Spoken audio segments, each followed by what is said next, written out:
Okay, good morning, everyone. Welcome to week 4 of our Level 2 Online Museum Management Training.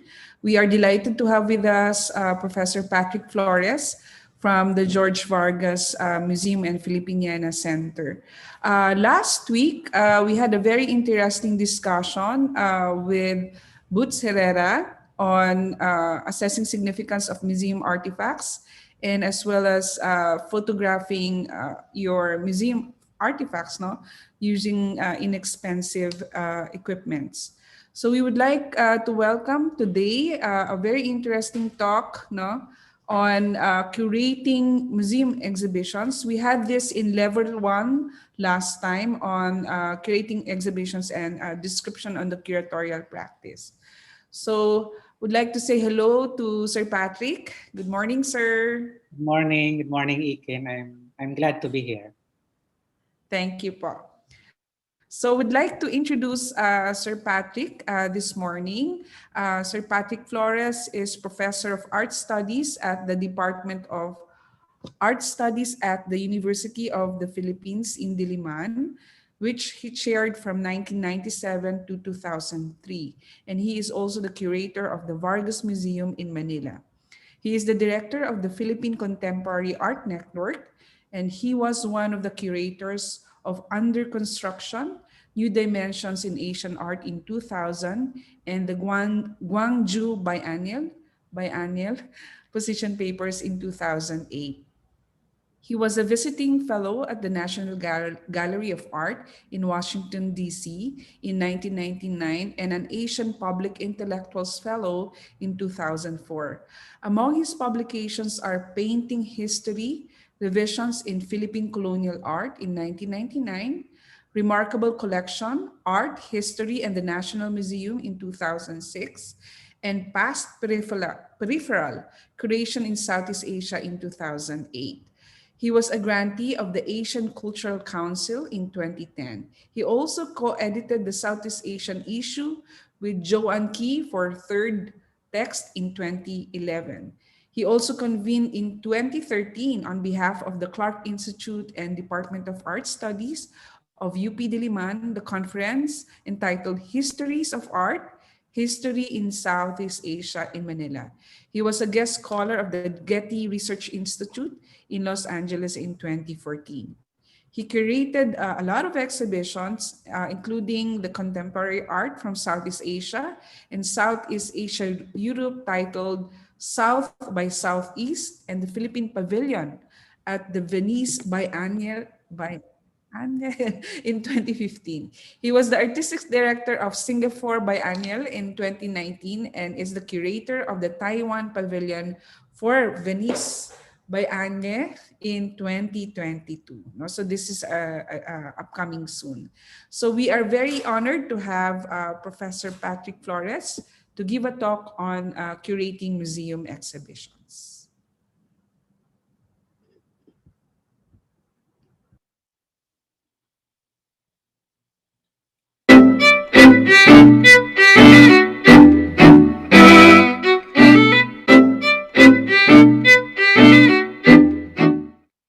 Good morning, everyone. It's my pleasure and honor to be part of this initiative. I'd like to thank the organizers, the Museo Kordilyera of the University of the Philippines in Baguio, and the Commission on Higher Education.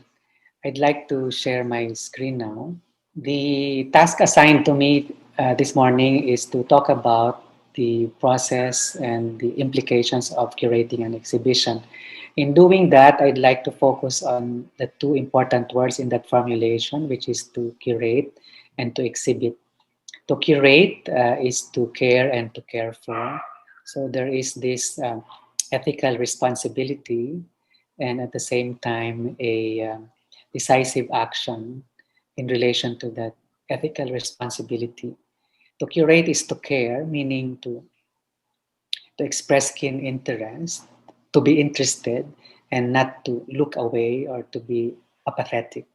And to care for is to heal, to foster, to regenerate. So that means that to curate is to offer both sympathy and action. On the other hand, to exhibit is to hold out, to reveal and stand by. To hold out means to bring to light, to shed light, or in Filipino, magpaliwanag, to literally offer light and also to explain. And the other aspect of to exhibit is to bring to bear, meaning to uh, risk certain claims about whatever material is presented.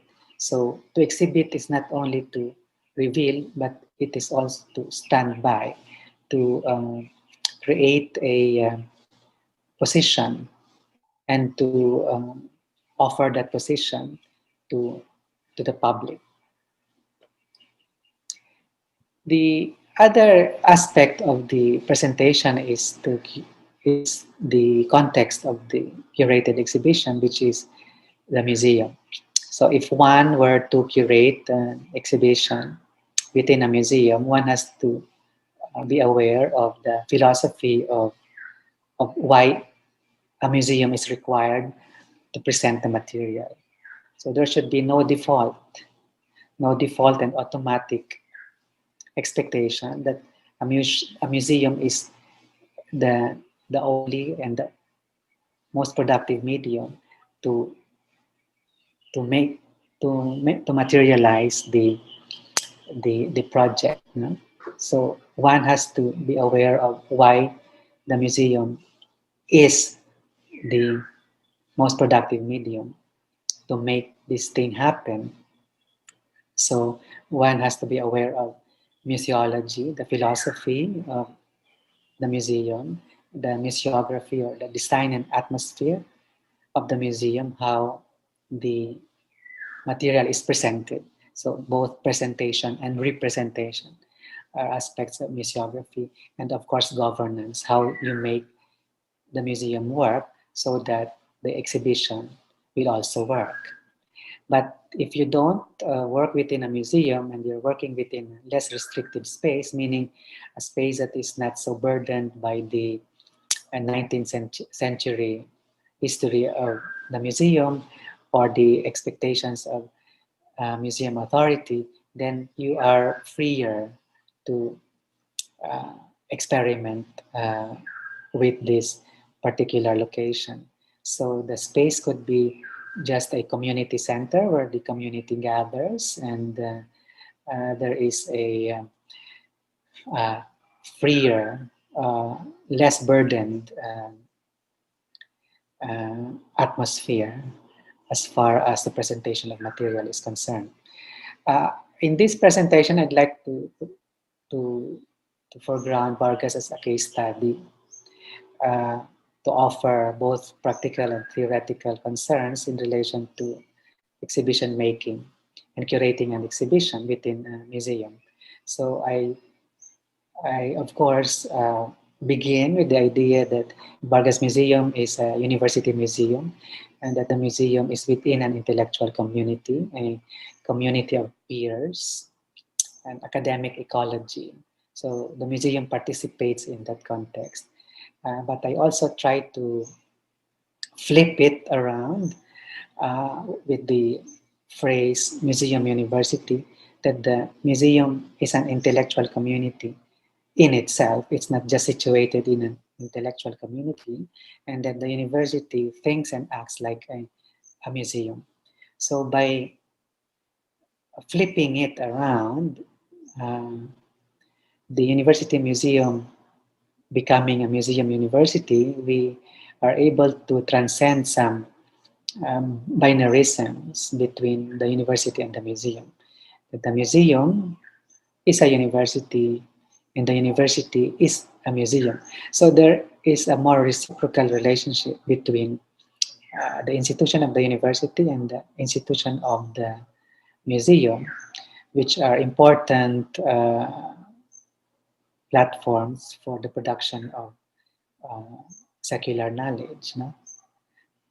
This, of course, feeds into the idea that the life of the intellect or intellectual practice is extensive and decisively social, that it goes beyond the university, that the life of the intellect is shaped by all the forces surrounding the university, and that the museum is informed by the ecology of those forces at work. No? So these are important ideas governing my perspective around Vargas Museum. In explicating some examples for this presentation, I borrowed a methodology of Raimundo Albano, who was an artist curator in the 60s, 70s, and 80s in Manila, working at the Cultural Center of the Philippines as artist curator. He was also a poet, organizer, writer, and other things besides. In other words, a man of very broad sympathies. In the 70s, he had an exhibition titled Roots, Basics, Beginnings, which was a way for him to explain to the public what is happening in contemporary art. So for roots in curating an exhibition, one root is the ethos of looking after, curating as attentiveness and mindfulness that the curator looks after. If one doesn't look away, then one looks after, meaning that the curator is attentive, curious, mindful, uh, careful, and treats materials with care. So there is an ethos animating the curating of exhibitions, and it is a root. Uh,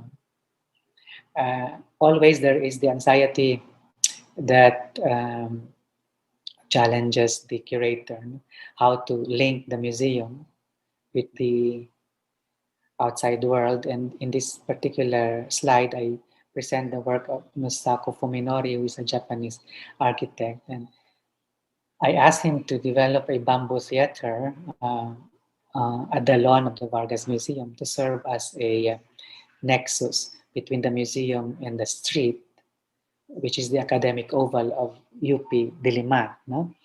So the gap can be filled by something that activates that gap uh, to make it, to transform it into a space for presentation, like a theater, for instance, or just a space for um, a practical purpose, like maybe for rest or to shield oneself from the elements. No, so it is both a practical and a poetic space, a space for art and also a space for everyday life, which I think is important in thinking about what the museum should do in relation to the world around it. And here we have the work of Jason D, who is a Jesuit priest. And he talks about what happens in the studio of the artist, where the artist uh, considers the studio as a laboratory where he experiments, he tests out things, tries out things, and engages in activities that produce success or produce error, and so on and so forth. So these are important processes, and curating exhibitions is about that, doing laboratory work, no? And to thinking that exhibitions are not self-fulfilling prophecies, rather they are instances that play out in actual space and time with people interacting with what is presented. No? So there are very unpredictable moments in that encounter. So while the curator determines arbitrarily um, or deliberately uh, how things are presented, there are many things left to chance in that encounter. So that is also a root, no? So this uh, idea of the museum space or the exhibition space as laboratory. And then the other root is sensitivity to the life and liveliness of materials, that the curator has to be sensitive to whatever is presented and the liveliness of materials once it is in the space, we have to be conscious of the fact that when we bring in materials from the outside, we also cut off the previous life of that material, no? And give it new life in the space. So there is that tension between the previous life and the afterlife in the exhibition space. So curatorial work prompts the curator to be sensitive to those lives and the potential liveliness of materials while they are in the exhibition space. So examples here include the work of Merlinda Bobbils, a poet and playwright, Filipina who is based in Australia. In this video, she talks about the river that becomes a source of restitution or restoration in light of killings and disappearances of certain people. I present this slide as a way to underscore the idea of curatorial work as a work of restoration and restitution, that we restore an ecology that has been maybe hidden or impaired, compromised by certain social forces outside the museum. And then we have the work of Junhee on the pandemic, one of the first installations on the pandemic done last year. It talks about the situation of the quarantine in which the domestic space interacts with a wider social world and also the natural history that can explain the development of the virus. One route also is the risk to represent and to reach out, to speak to, on, through, and with others. So uh, as curators, we try to represent and to reach out whenever we present material, but we do not only speak on it, we speak to it, we speak through it, and with it, with others. No?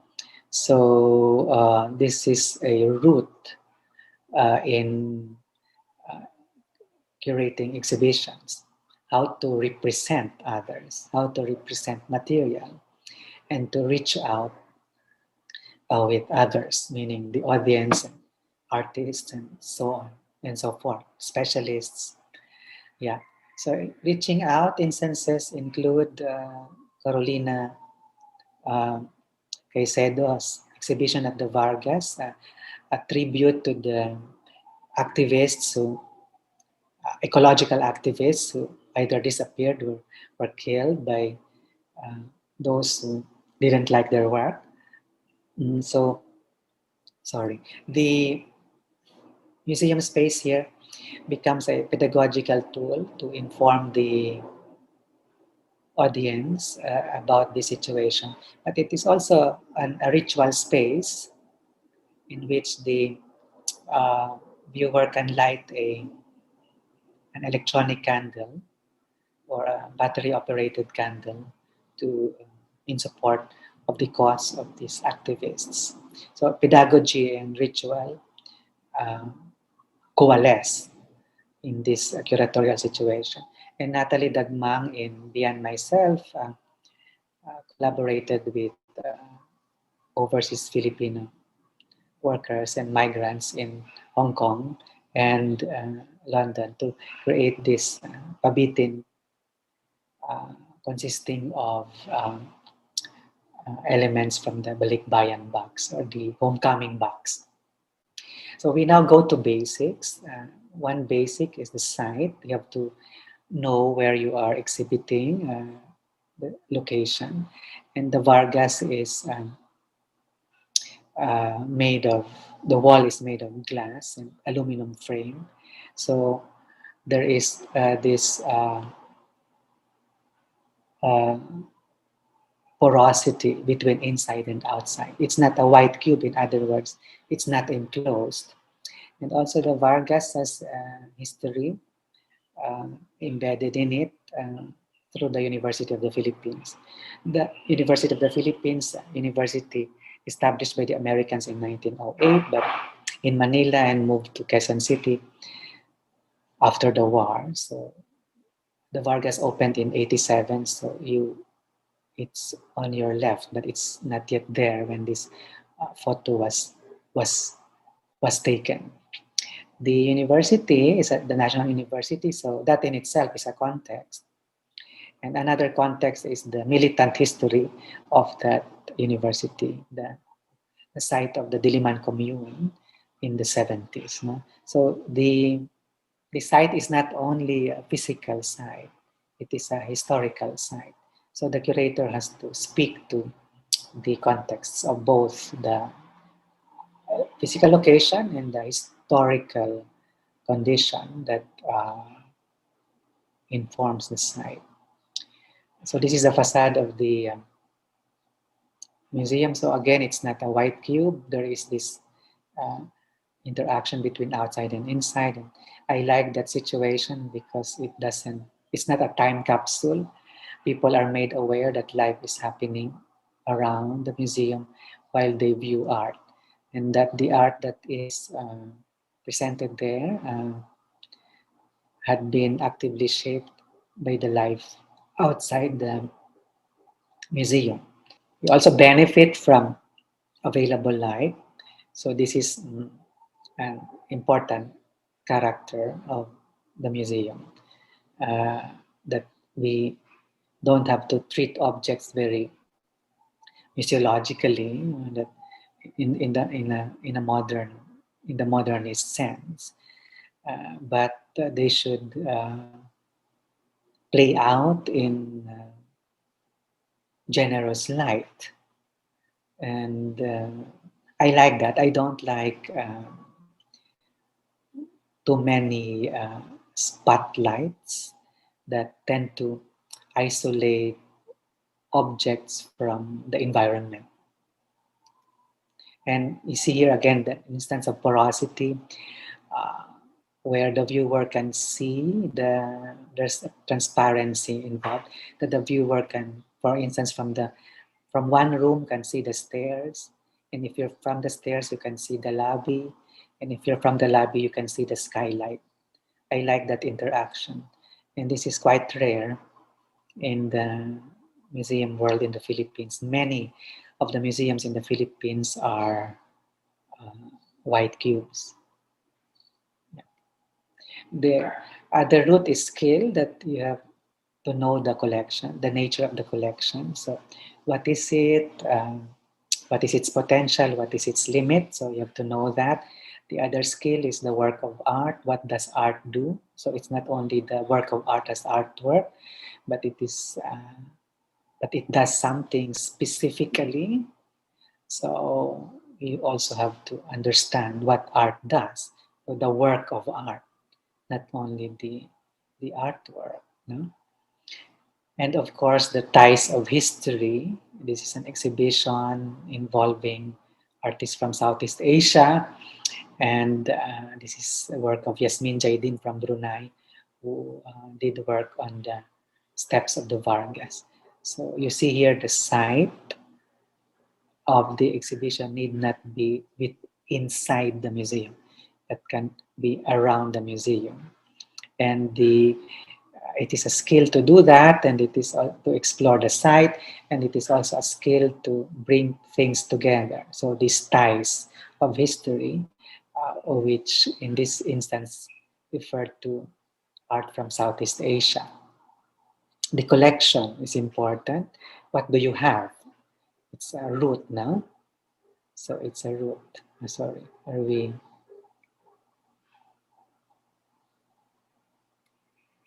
Sorry, it's a basic. So we are now in basics, no? So you have to know the collection. The collector is Jorge Vargas, an important political figure in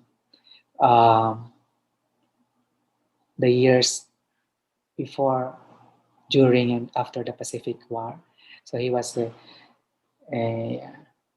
political figure, but he was also a collector, and of art and stamps and coins and books.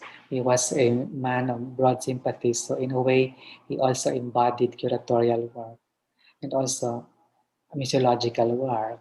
So as a curator, I always speak to the work of Vargas, no? uh, as a man who did so many things. So this is the permanent collection, uh, which is presented on the second floor of the museum. But we also have a visible storage that presents those that are not in the main gallery. So the researchers can do research in the visible storage, and the museum workers can easily check up on the condition of those that are being stored. So I don't like the idea of works being stored and not seen. No?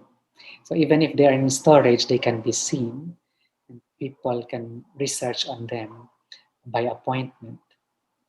The collection is also animated by the robust life of Vargas. So we have a permanent memorabilia exhibition titled A Collecting Life, o Isang Buhay ng Pagtipon. So this is part of the collection too, the memorabilia of Jorge Vargas. And we also benefit from an active library, which is the source of material for our exhibition, source of research for our exhibition. But also um, uh, a site of our exhibitions.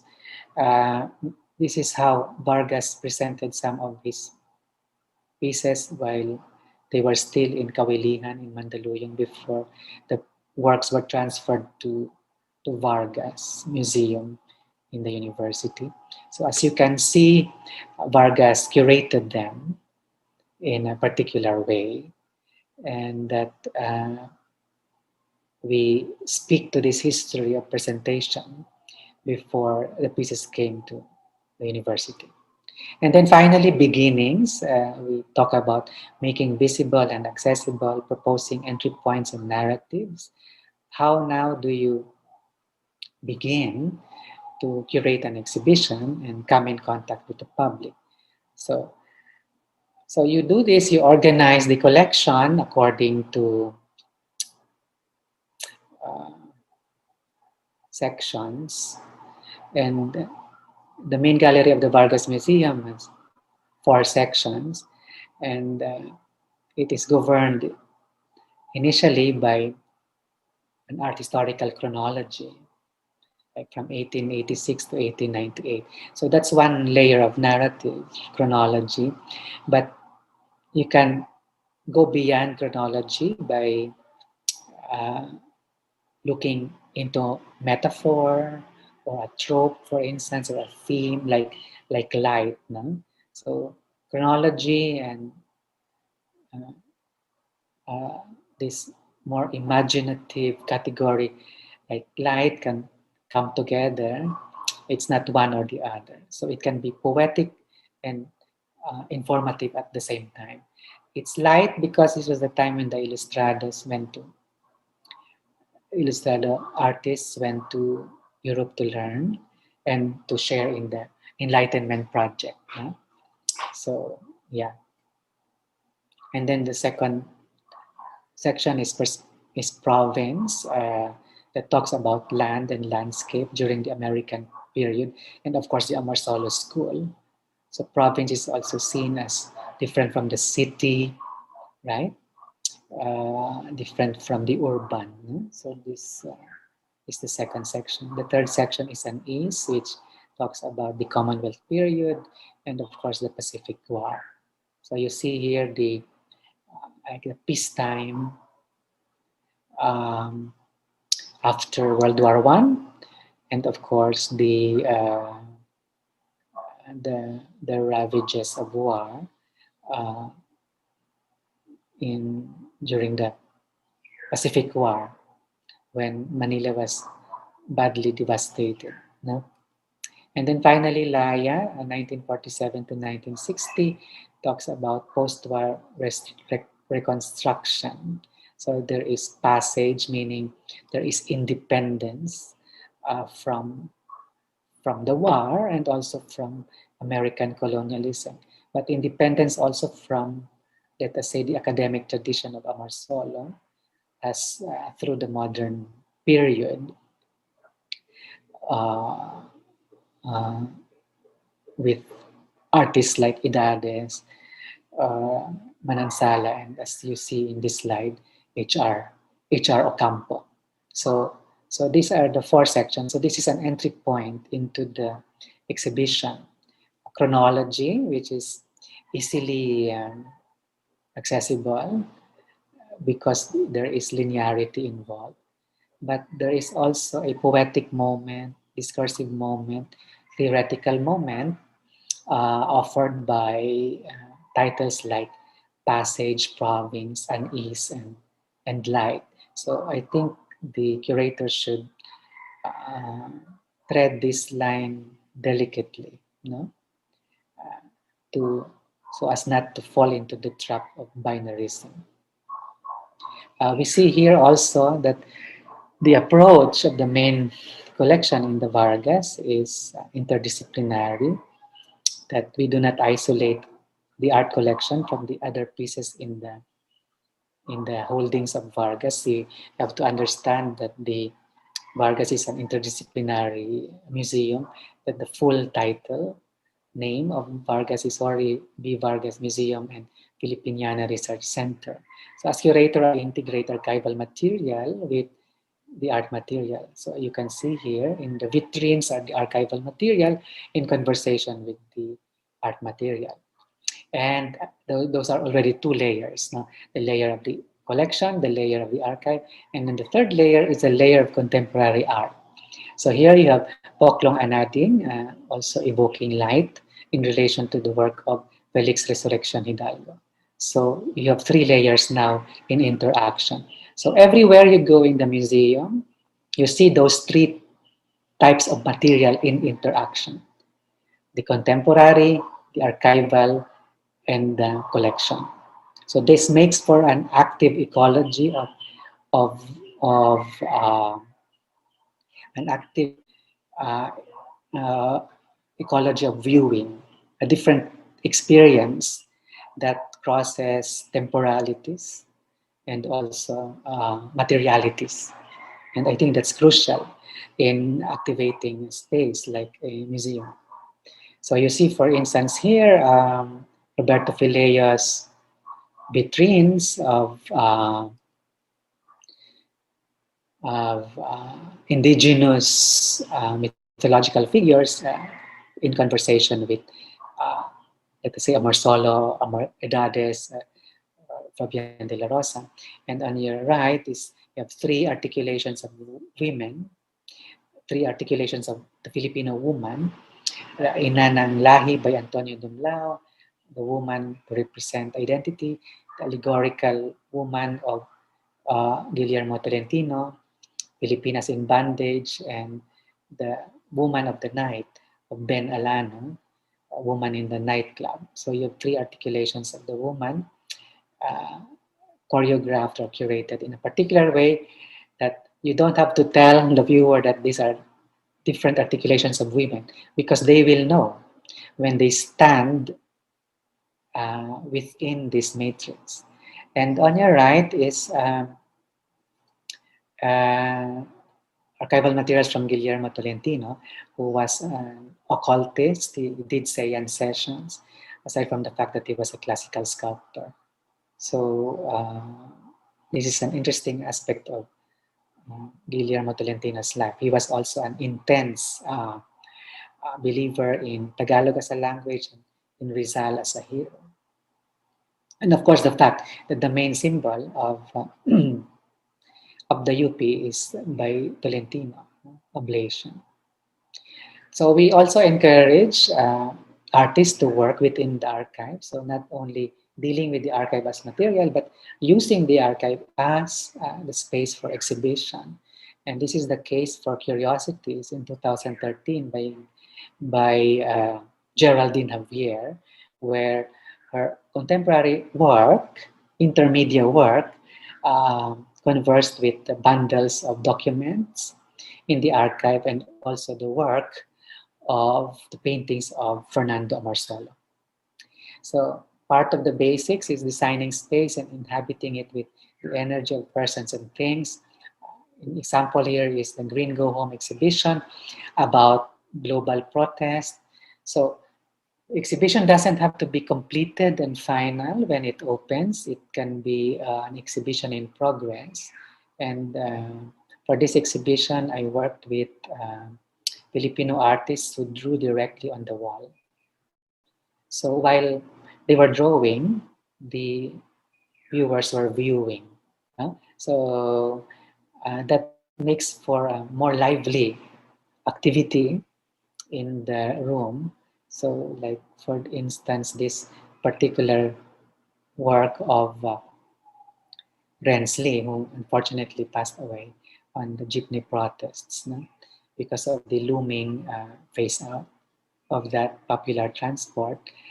So we see here E.G. Rodriguez finishing his drawing of the Hacienda Luisita massacre and a viewer talking to him. So here the viewers can converse with the artist, no? Talk about drawing and also talk about protest. So this enlivens museum space because museums are not about static and dead objects. No? They're about a living situation. And the curator should strive to always, activate the space. And of course, the museum can organize activities around the art. In this case, public fora about the social implications of the protest of Hacienda Luisita, and then the jeepney phase out. So here the museum becomes a classroom, a seminar, no, a community center, not just a space for display. It is just an aspect of curating an exhibition. So we also developed a timeline of Philippine protest. I collaborated with an historian to identify some seminal watershed events of protest in the Philippines, and then put them up on a wall and connect them. But I also encourage viewers to write on a piece of paper what they thought were also significant protests that are not in that timeline. So this was an attempt to solicit knowledge from the viewers themselves. The viewers are not passive spectators. They are active contributors to the production of the exhibition and also the production of knowledge around the exhibition. So this is a basic. Another basic is sensing, making sense, figuring out, meaning, thinking, feeling, and doing all at the same time. So we have this art history series that contributes to the methods of art history as an academic discipline. So in this particular instance, we focus on one work, an art history based on a single work, and teasing out the different strands that are woven around the work. So this is by Emilio Santiago. The title is Christmas Eve. And you have three colonial moments mingling in the exhibit, in the work. So you have, this is Japanese period, but it is Christmas. So you have the nativity scene, which is a Catholic legacy. But you have, and then of course the lantern, but you also have the Japanese lantern, which signals the period which is Japanese. And then if you look more closely, the unopened gifts are American. The ball, the book, and the pony. So we clustered around this particular painting a video of a rare video of Vargas being inducted by Jose Laurel. It was during Vargas's time that the Japanese outlawed the celebration of Christmas. We also have some paintings during the period, and on your right we have covers of the Boy Scout magazine to reference the boy who dreamt of, you know, waking up to a future that is American, and the Boy Scout was a legacy of the Americans. Part of our interdisciplinary program, uh, we collaborate with other disciplines like history. In this particular project, we had an exhibition of the monuments of Jose Rizal all over the Philippines and some parts of the world. We can claim that Rizal was is the most monumentalized figure in the world. No? So we presented documentation of these monuments alongside some contemporary artworks. We also worked with the archaeological program of the University of the Philippines in Diliman. They curated an exhibition about the archaeology of a particular town, and we also had listened to my music in 2012 that uh, focused on Jose Maceda as archaeologist, as ethnomusicologist, sorry, as ethnomusicologist, and we also had an exhibition on your right by Jonas Baez, who was a student of Maceda and a musician himself. So this is just to show that the sensing goes beyond the visual, that the Vargas Museum also curates exhibition on history, archaeology, music, and architecture. So there was an exhibition on architecture in 2019, uh, uh, in 2018, no? And we asked Indy Paredes to create structures in parasitically in parasites. Like this one is emergency staircase of the main gallery, and this is like the facade of the museum. So we wanted to complicate what living architecture is, which was the title of the exhibition, and present the improvisatory nature of architecture in the Philippines, and also to reveal the social contradictions that create architecture in the Philippines. No? So here we'd like to just show that exhibitions can also just be like a parasite, not in the negative way of like sucking the substance of the host, but of like grafting onto it or wrapping around itself. Yeah, these structures didn't compromise the integrity of the facade. No? They didn't even scratch the facade. No? There was a way for them to be appended to the facade without damaging the facade. So again, we have ways no, to create exhibition situations outside the the the museum space, and also attracting or beckoning the people who who might not feel invited to the museum because the word museum intimidates them. But an improvised structure cannot intimidate, no? It's so fragile, so human, so real, no? But at the same time, it's attached to a formidable building, a museum, in fact. So you have the tension between the precariousness of the structure and the authority of the museum. So this also complicates now what the museum stands for. One beginning is also to gather, to assemble, to create an ecology.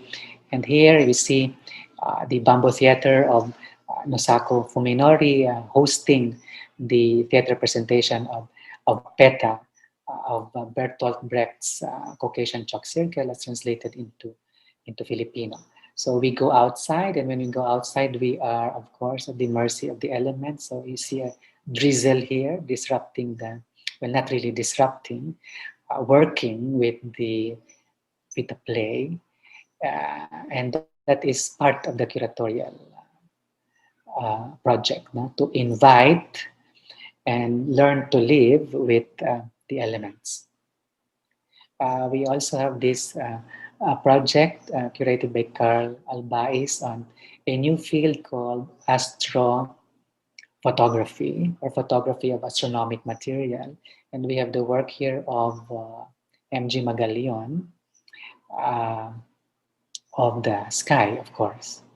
But this cannot be complete if we don't go out to see the stars. No? So we had this activity of stargazing at the Sunken Garden in UP, and before we did that, there was um, a lecture on Tao at Kalawakan by those who are invested in this field. This was a show by Lisa Ito, curated by Lisa Ito on colonial botany. So she was interested in botany during the American colonial period, and there's a book in the Vargas Museum that has illustrations of botanical pieces like these ones.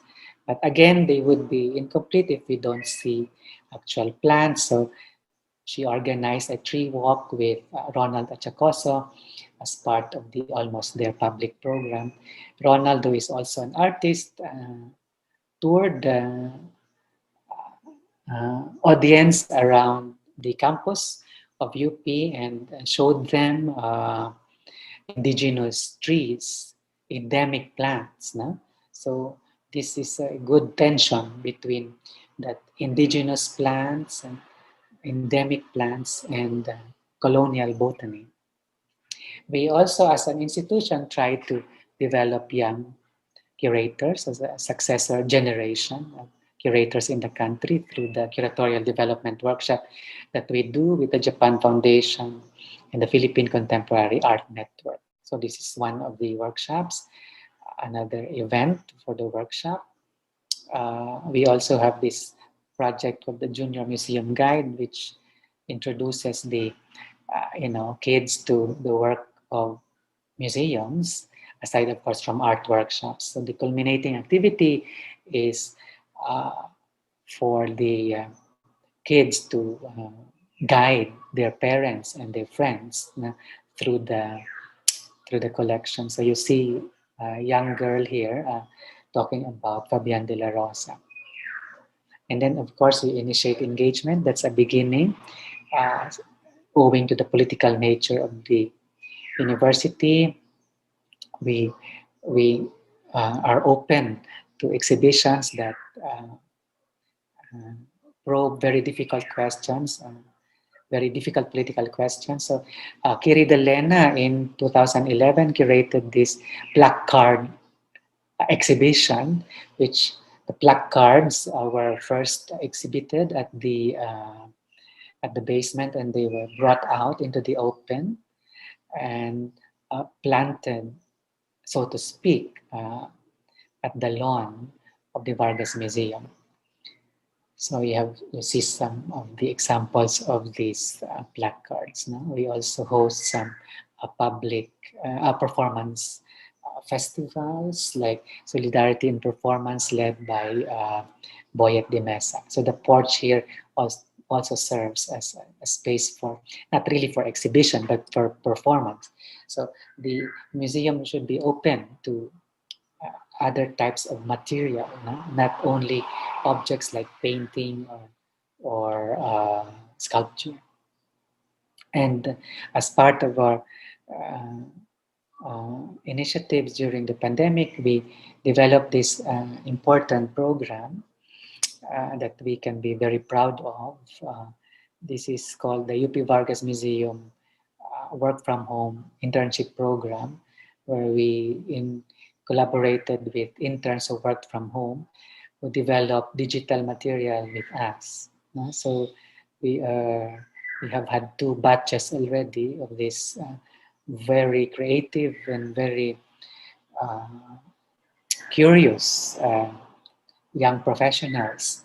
Some are students who, who worked on the digital program of the Vargas during the pandemic.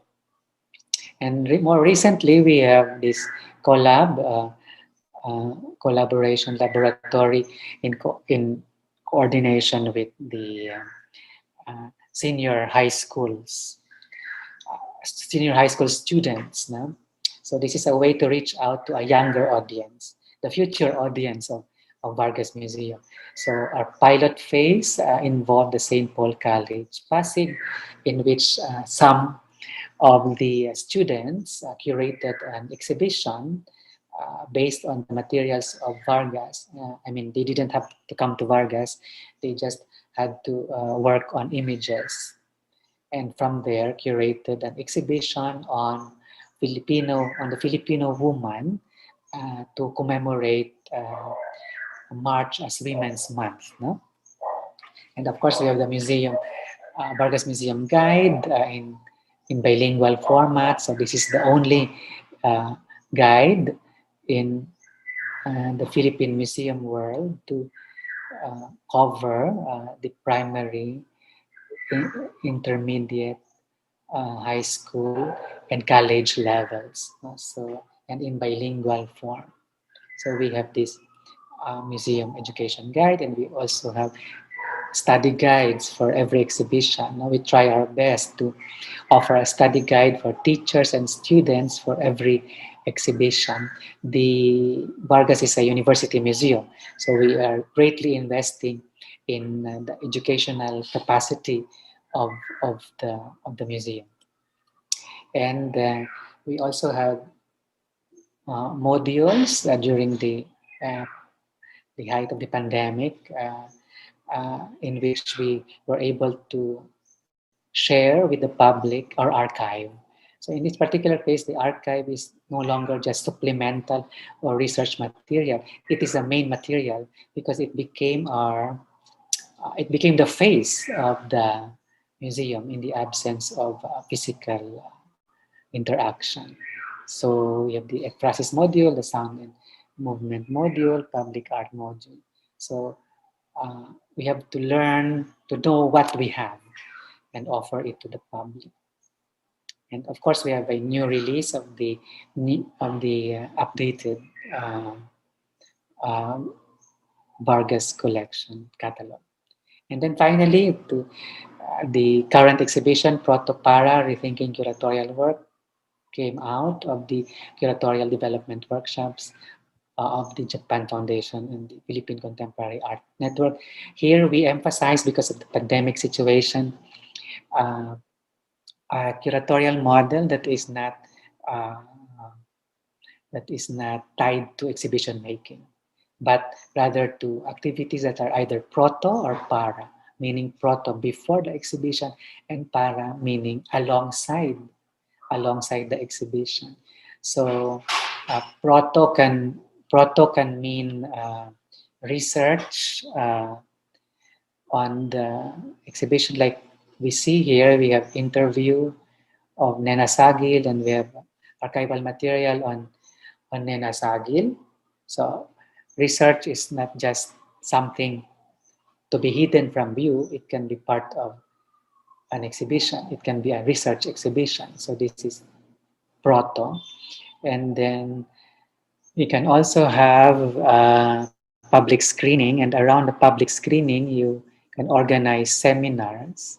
So that is also part of para curation. It's para-curatorial work. That the seminar that you organize around a screening is as vital as the screening. You know? And then you have a curated exhibition of zines by Mars Aglipay and more digital initiations by Carla Gamalinda that involves an annotation project online, and then an Instagram project by Sam Domingo on Nena Sagil that is hosted by Instagram. So here, the curatorial work shifts from actual museological space to digital space. So in which the digital space is not just a mode of distribution, it is the main, space itself of curatorial work. So to end the presentation, I'd like to present a virtual tour of the main gallery of the Vargas collection. We're very proud of these virtual tours because we did it during the height of the pandemic, and we were able to ask the support of two UP alumni who did a pro bono work as voiceovers of the tours. So the English version is narrated by Deputy Speaker Lauren Ligarda, who is a graduate of broadcast communication, and the Filipino version is narrated by the theater and film actor JC Santos. So thank you for listening, and please enjoy the virtual tours.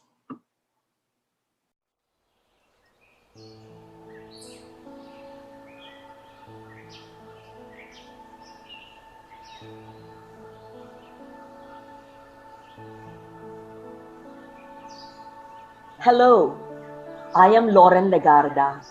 Welcome to the Vargas Museum and to the historic campus of the University of the Philippines in Diliman, Quezon City. Thank you for making the time today for a virtual tour of the main gallery of the museum. The Jorge B. Vargas Museum and Filipiniana Research Center opened its doors in 1987 after Mr. Vargas donated his vast collection to the university in 1978. Jorge Vargas was an important figure in the fields of politics and culture before and after the Pacific War, at the time of American colonial rule and the emergence of the Philippine Republic. Jorge Vargas was a man of wide interests. He was the executive secretary of the Commonwealth Government of Manuel Quezon in 1935. In 1941, he was a mayor of Greater Manila at the beginning of a Japanese occupation. A year later, he became the chairman of the Philippine Executive Commission and the first ambassador of the Philippines to Japan in 1943. He led the Philippine Amateur Athletic Federation and co-founded the Boy Scouts of the Philippines in the 30s, and was the first president of the Philippine Book Lovers Society in 1954. Mr. Vargas was drawn to the diverse materials of Philippine history and culture. He collected art, stamps, coins, books, periodicals, documents, photographs, and personal objects. What you will see today is a selection from his art collection, which includes paintings, drawings, and sculptures. The collection spans the late 19th century to the post-war period of the 1960s and tells a great story about art and society in Philippine history. Mr. Vargas called his family compound Kawilihan, or fascination, a fitting name for what had motivated him to gather objects of different kinds and share them for future generations through the museum. The exhibition is divided into 4 sections: light, province, unease, and passage. In each of these sections, we can see works of contemporary art and documents from the archives conversing with the pieces from the Vargas collection. This interaction paints a complex picture of the intersecting times and places that the collection and its experience elicit. A smaller exhibition can also be found within the exhibition. It is called Track Changes, which seeks to dialogue with the collection as it explores the works of Aurelio Alvero, who helped Mr. Vargas build and curate his collection, and Guillermo Tolentino, whose work introduces us to the world of the occult, the ancient syllabary, and allegorical sculpture.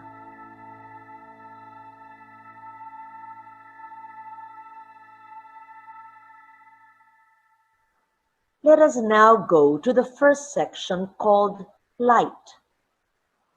The artworks we see here come from the pioneers of Philippine art, Juan Luna and Felix Resurrección Hidalgo, done in the waning years of the Spanish colonial period in the late 19th century. Light may mean two things. First, how the Filipino painters calibrated light as a material element in their paintings. And second, how a group of artists who belong to the Ilustrado, or literally the enlightened, lived and learned in Europe. Pumunta tayo sa Ligalig. Itinatag ng mga Amerikano ang Commonwealth noong 1935 sa pamamahala ni Manuel Quezon. Kasama si Jorge Vargas bilang kanyang kalihim tagapagpaganap. Upang buuin ang kolonya sa imahen ng Amerika, pinasimulan ng mga kolonisador ang mga reforma sa politika, ekonomiya at kultura. Isa itong pagsisikap na nahinto dahil sa digmaang Pasipiko. Sa puntong ito, nasa pinakarurok ng kanyang karera si Fernando Amorsolo. Naging tagatangkilik niya si Jorge Vargas, isang nakatatawag pansin na likhang nakasabit sa pangunahing galeriya ay may pamagat na fishing scene. Halina't tingnan natin.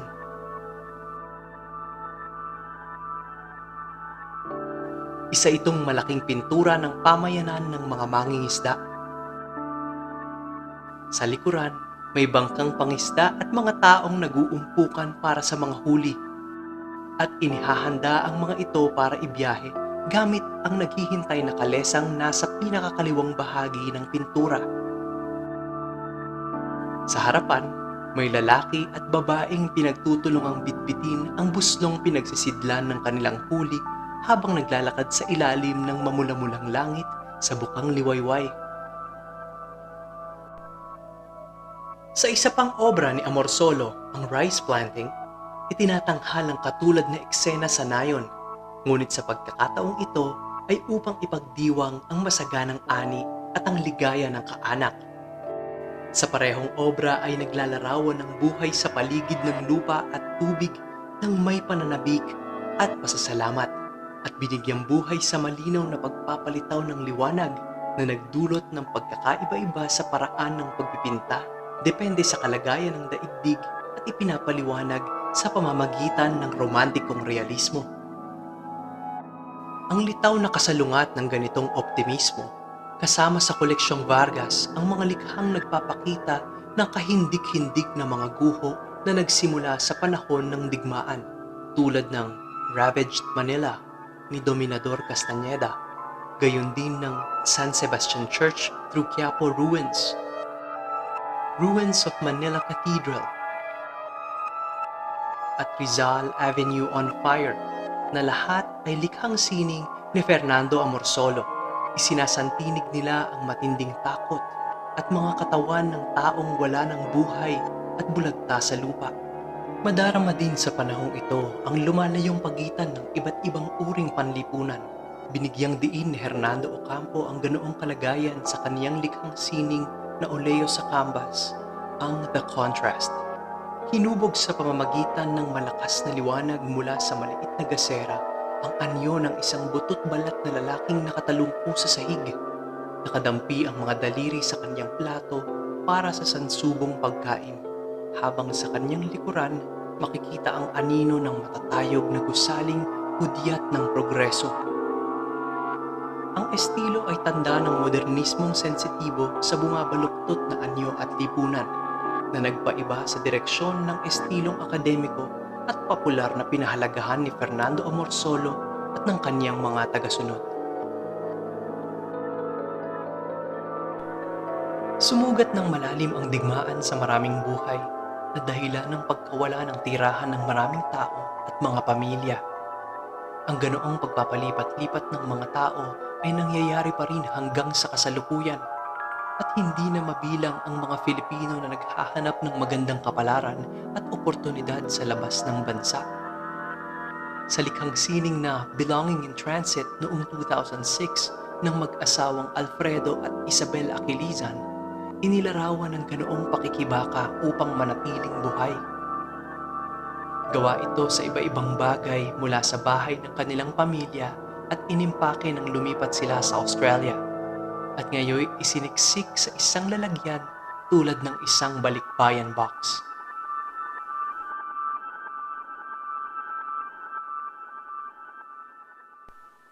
Nasa huling seksyon na tayo ngayon, ang laya. Inilarawan sa daigdig ng sining ang natamong kalayaan ng bansa pagkaraan ng digmaang Pasipiko. Sa panahong ito, sumibol ang modernismo. Bahagyang pinasimulan ito ng alagad ng sining na si Victorio Edades. At sa kanyang likhang sining na Bulol at Babae, masisilip ang kanyang imahinasyong modernista. Pinapakita sa pintura ang isang babaeng may kayumangging balat at may dalang buslo na nakasabit sa kanyang bisig. Habang nakatingin sa bulol, isang estatwang kahoy na nakatalungko na simbolo ng espiritu. Nasa magkabilang gilid ng babae at ng likha ang piraso ng bungbong ng kawayan at ng isang dahon ng saging. Ginawa ng may kapansing-pansing pagkalapat ng dibuho, may distorsyon at purong kulay na siyang naglayo sa higit na lirikong estilo ni Fernando Amorsolo at mga impluwensya sa kanyang biswal na sining. Isa pang halimbawa ng pagpapalit ng estilo at pag-iisip sa isang pintura ang Tuba Drinkers ni Vicente Manansala. Naglalarawan ito sa eksena ng paggawa at pag-inom ng tuba o alak na gawa sa niyog, natamo sa pamamagitan ng baryasyon ng kubismo na ang rabaw ay nabuo sa pamamagitan ng pinagtilad-tilad na pirasong tila kwadrado.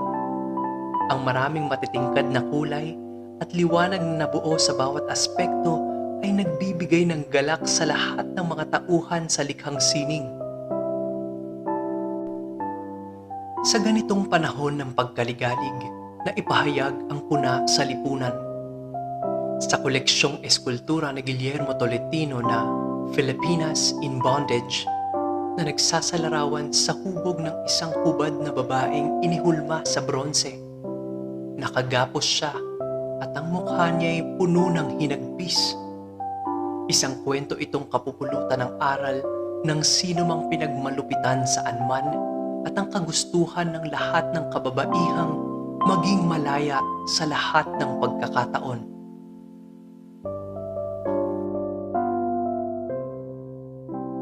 Mula sa unang likhang sining ng ika-19 na siglo hanggang mga 1960, napakaraming yamang dapat pahalagahan sa pangunahing galeriya ng Museong Vargas habang dinadala nito tayo sa maiigting at nakakabighaning sining at kasaysayan ng daigdig.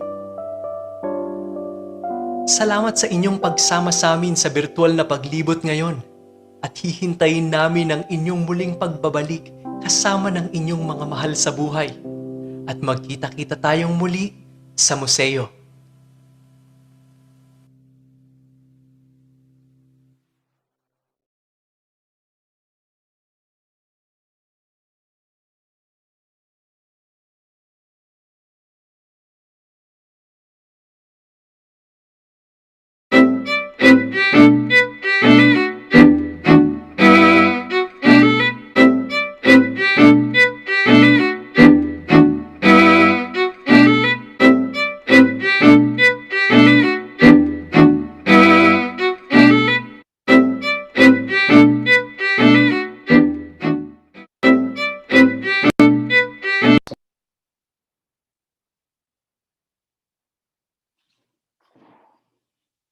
Okay, thank you so much, Sir Patrick, for that most interesting, informative, and very evocative presentation. So there's a lot of takeaway from your presentation. I marked the three E's. One is the ethos of curating.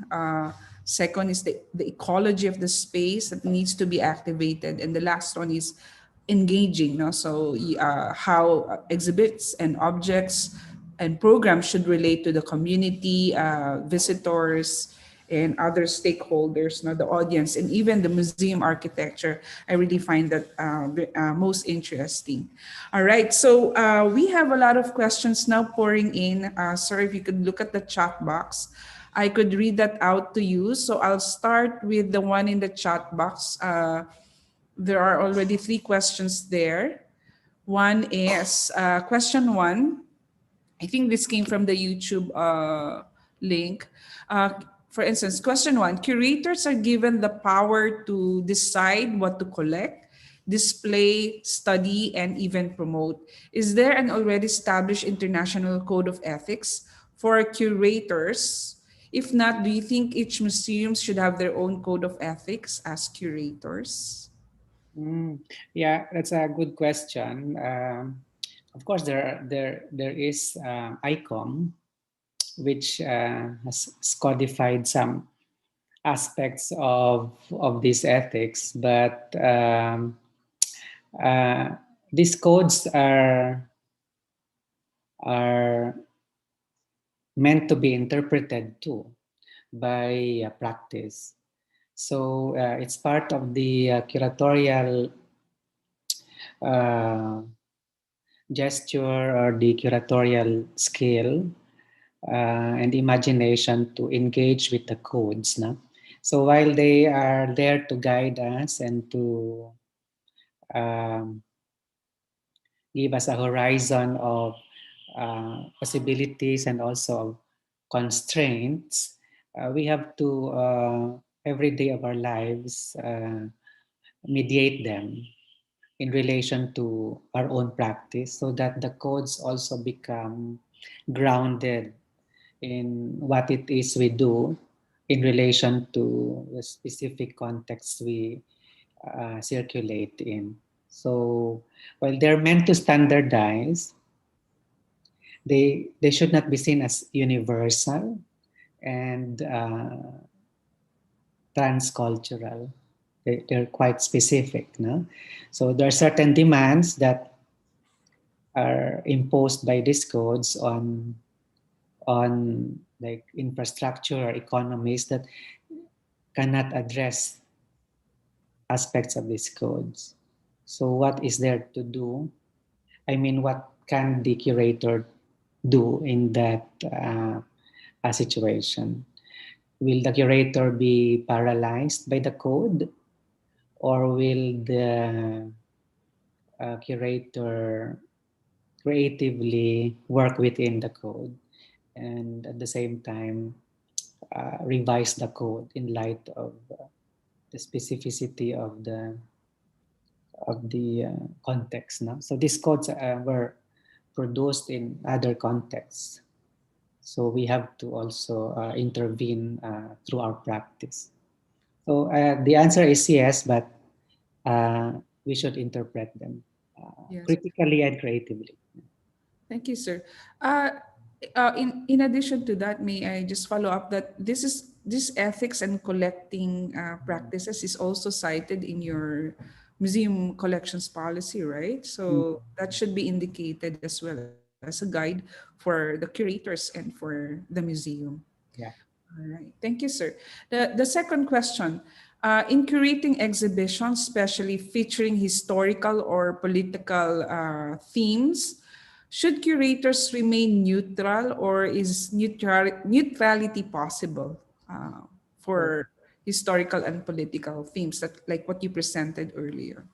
Well, that's not possible at all. To curate is to propose a position, and the position should not be seen as the first and final position. To propose a position is to invite a conversation. Uh, around that position in relation to other positions. So you create a dynamic a context of conversations, decisions, deliberations, and so on and so forth. So to curate is to abide by a position, but having said that, it is also to be open to other positions. The proposition of a position is not to impose that position on others, but to invite discussion around that position in relation to other ways of thinking or other ways of seeing. So, for instance, at the Vargas Museum, um, we are open about the historical role of Vargas. Vargas was a prominent political figure during the Commonwealth, but he was also complicit in the administration of the Japanese during the Japanese period. So after the war, he was tried as a collaborator, as a traitor, no, to the nation, and later absolved by Manuel Rojas. So there are conflicting views on why Vargas engaged in this complicity. So he thought that it was the best thing to do, and Quezon also thought that without Vargas it could have been worse for the Philippines. But others thought that he conspired with the colonizers. So we put everything, we put this out in the open for discussion to invite the views of scholars and historians and other stakeholders. So we we we have that position not to hide, no, or obscure this aspect of Vargas's practice, but to invite discussion around it. So I think that's my question, my response to the question, not to stake out a position, but to be open to other positions in the context of a discussion. Okay, thank you, sir. So just a follow-up, can the museum have an independent position from the university? Because most of our participants are coming from the HEI. So can the museum actually make us take a position that is independent from the university, Yeah, for that's instance? a Can great that be question. possible? Yeah, that's a great question, Ikin. I think UP is in a privileged position because there is, sufficient freedom, no, to work within the institution. I'm sure it's not the case in all institutions within government. There are constraints imposed by certain structures and certain officials, but the museum is should should fight for its autonomy as a learning resource center, and also as a space for people to gather.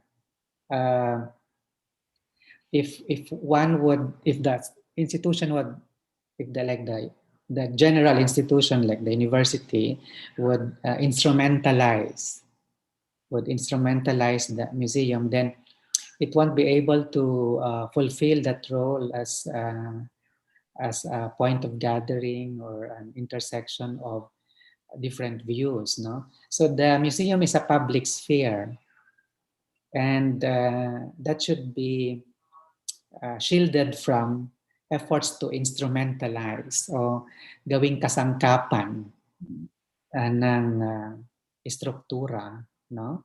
So yun siguro ang key phrase doon, public sphere, like the library or the cinematheque. These are cognate spaces within the university.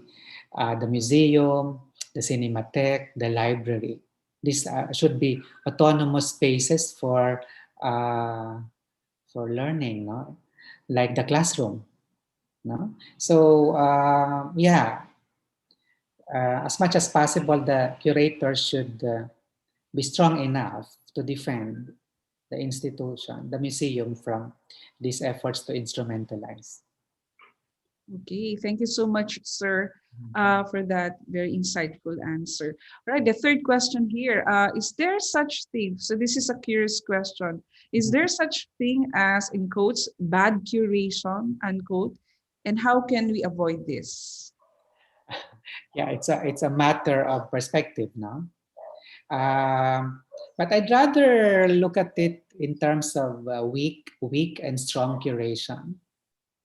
That strong curation is, as I have already mentioned in the lecture, this sensitivity to material, this intellectual curiosity, the ability to engage with the public, and so on and so forth. So that's strong curation. So things that are a bit opposed to that would be weak curation. So I think that's a better way, a better place to begin the assessment, no? Rather than in assessments of what is good and bad. I think we should look at what is weak and strong, and then the strength should be based on how we as curators try to fulfill the expectations and potentials of the museum as a space, no? So if you are able to fully, or well, um, to enhance the capacity of the museum to fulfill that role, then you are engaging in strong curatorial work. But if you are not doing it, that you are on the side of apathy or passivity or intellectual idleness, then you are not strongly curating. Thank you, Sir Patrick. Well worded, no, with this. Kasi it's difficult also to become a curator. Not everybody can actually curate. Although maybe you have the skills, but the articulation of your vision for the exhibition is also important, no, for that case. Okay. Question from from an anonymous attendee: is it possible to have an outdoor museum only, instead of a traditional indoor museum, in curating an exhibition? Yeah, surely. And in fact, during the pandemic, you begin to think about the outdoor as a safer space for uh, museological activity or whatever. But it depends on your material. Like the Arboretum is a museum, right? According to ICOM. And the Pinto Art Museum has an arboretum recently opened in the time of pandemic. So the curator is Ronald Achacosa, the same one who did our tour, as I presented earlier. So the materials would be the trees, no? The plants, I think endemic to, I don't know, Antipolo or the Philippines.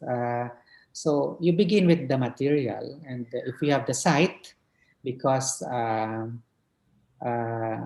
Pinto has the site in Antipolo, and if you have the capacity to plant the trees, then you go ahead with it. Then you have an arboretum as a museum space, but not,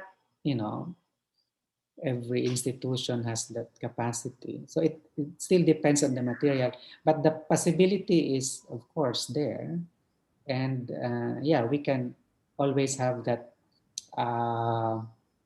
an outdoor thing. You can have an outdoor cinematheque as well. No? If you can curate screenings of film outdoor, that's also possible. Or you curate performances outdoor, like what we did for the Bamboo Theater. Like we had, I think, 2 performances of PETA, of the Caucasian Chalk Circle. So yeah, it's possible. It depends on what you have. Okay, thank you so much, sir. So we have a question from Kelly Ramos from Cagayan de Oro. So there are maybe related question on the ones you presented. When engaging with contemporary artists, Mhm. Do the museums compensate them for the work? Yeah, so hello, Kelly. I know Kelly. Yeah, that's a good question. And there's no one formula, not one size fits all type of response. No, some of the initiatives in Vargas, I'm speaking in relation to Vargas. Some of the initiatives in Vargas of contemporary art come from artists themselves. So they initiate this project, so they do not expect support from us, aside of course from giving them the space and also the the discursive program, because the discursive program is important for artists. Uh, Oftentimes, if the artist exhibits in the gallery doesn't provide a discursive program, but the museum provides discursive program. So, I mean, the text, for instance, the writing of the text, the writing of the guide, the programming of collaterals, we will provide. No, so that's one model. No, one model for the relationship between the artist and the museum.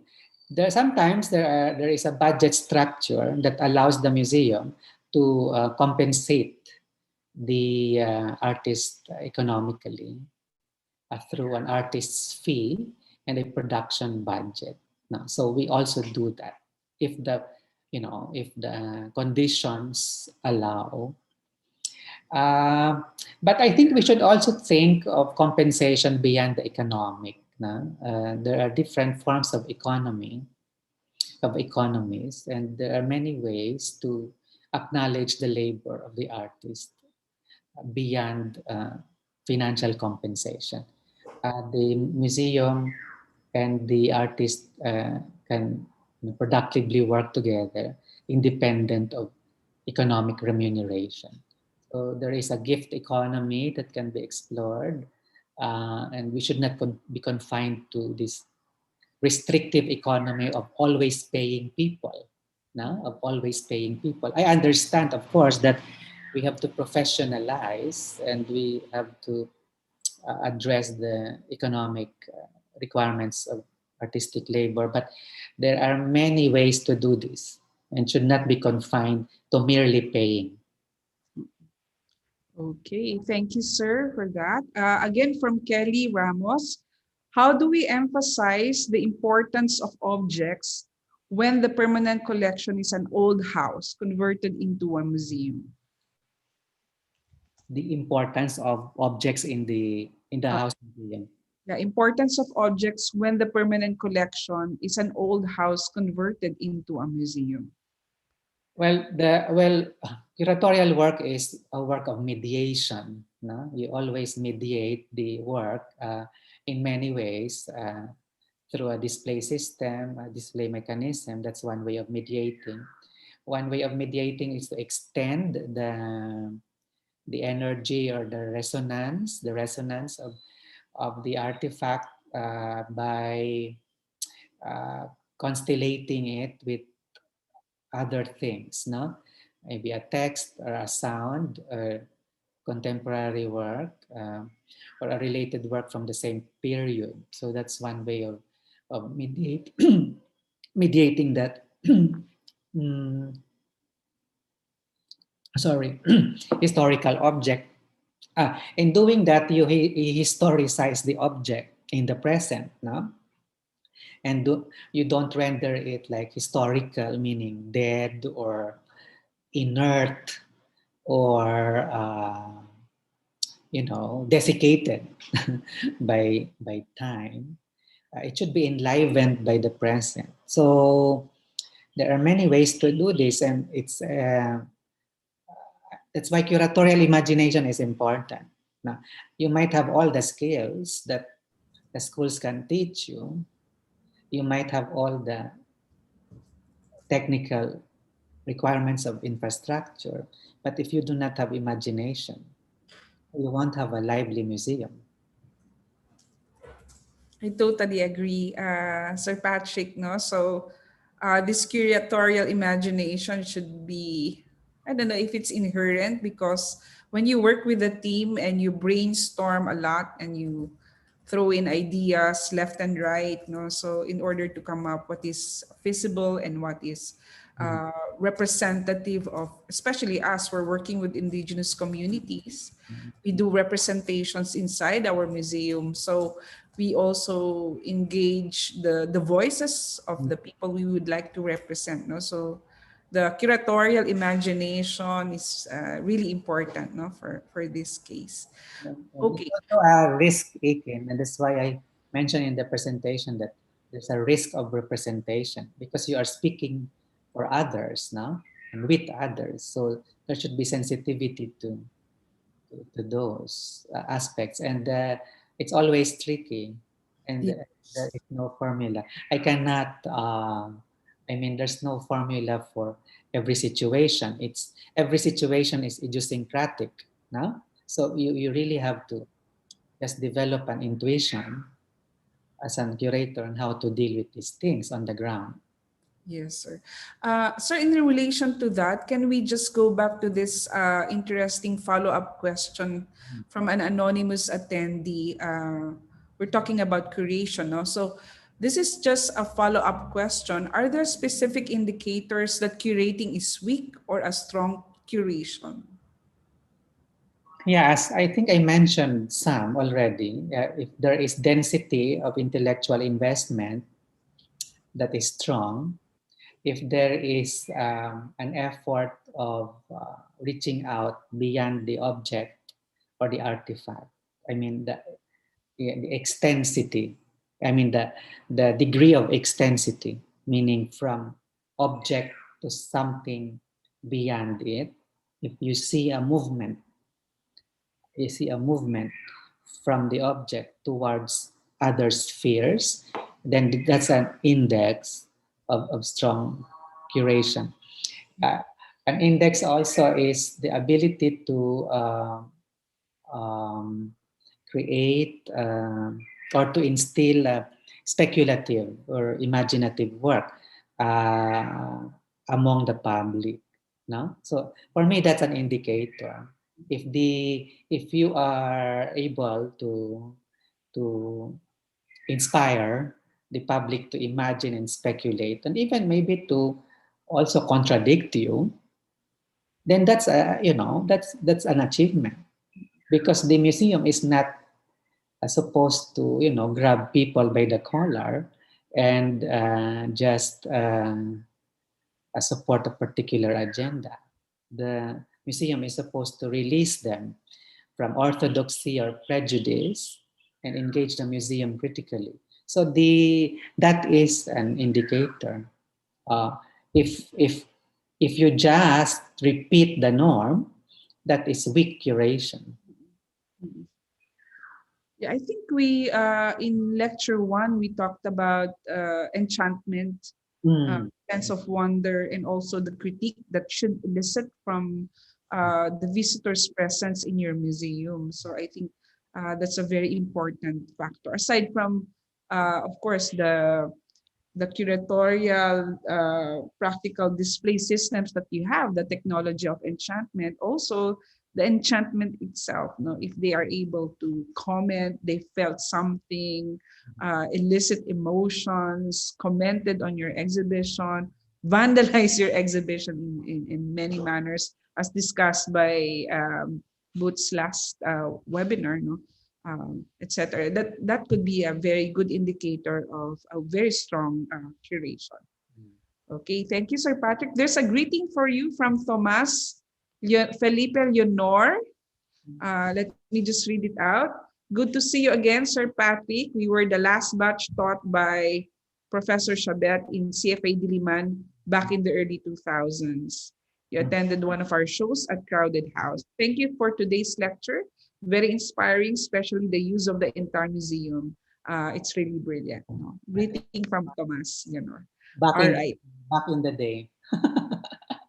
Yeah. Mhm. All right. Thank you, Tomas, for your greeting. Okay, we have a question from Vespers Sheras.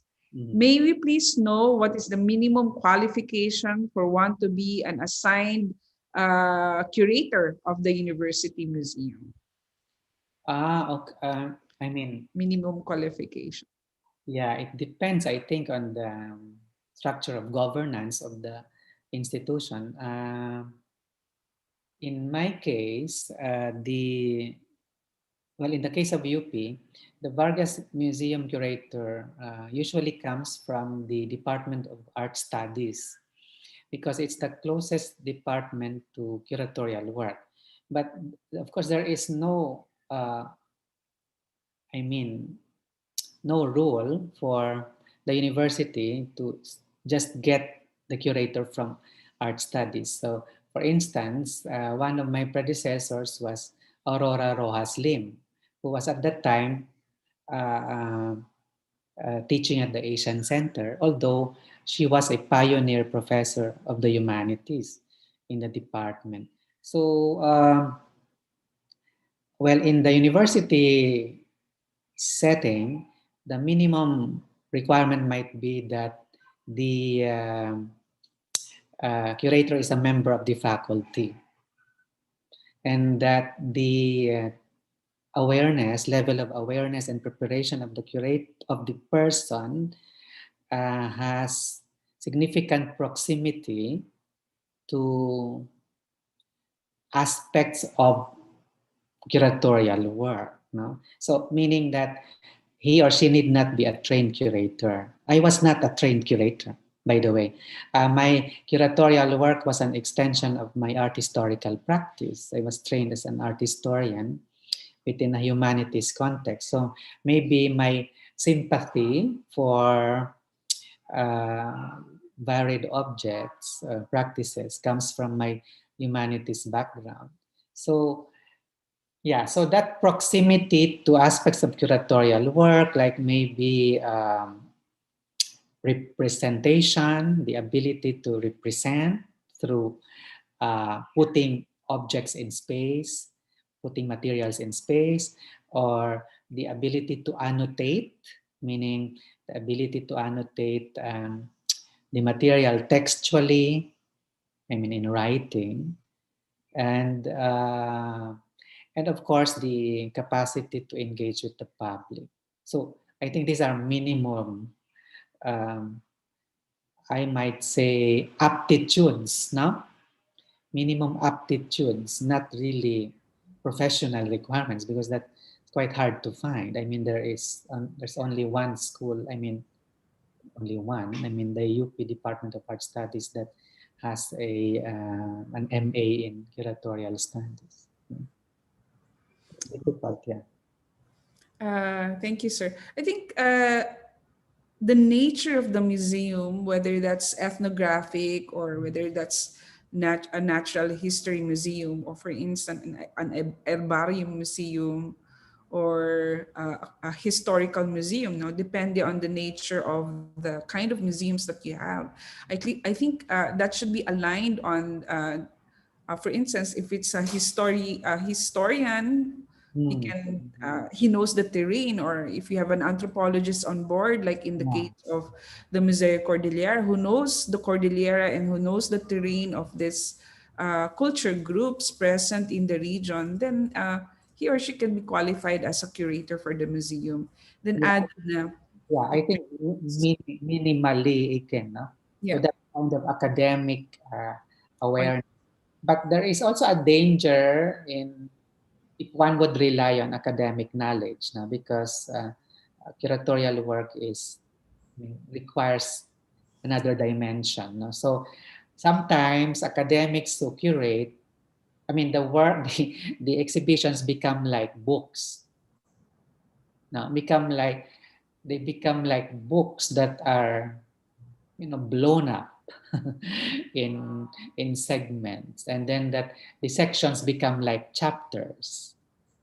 So while there is academic, of course, investment and accuracy, I suppose, and density of references, it might fail in terms of evoking, uh, aesthetically evoking a an experience, which is the phenomenology of, uh, of museum, of a museum situation, no? The experience. Yeah. Uh, Sometimes when we talk about curator, sometimes I cringe, no? Oh, you're the curator. Parang Mm. sometimes you don't it's not really a compliment because you also need to have that eye, the training in curatorial work, and then to execute this is in a very kunyari, palatable to the audience. So it takes a lot of effort and understanding your audience, your materials, the textuality and materiality of all the objects that are Mm. that you want to select, no, for your exhibition. So maraming trabaho ba? In other words. Correct. All right. Okay, so sir, eto, how long do you usually work on curating an exhibition? It From an depends. anonymous It attendee. depends on the gestation of a curatorial project. It depends.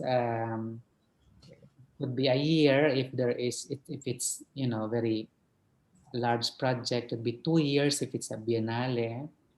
But it could also be just during the pandemic, we could do an exhibition in a month Hmm. because of the situation. Like some shows canceled, for instance.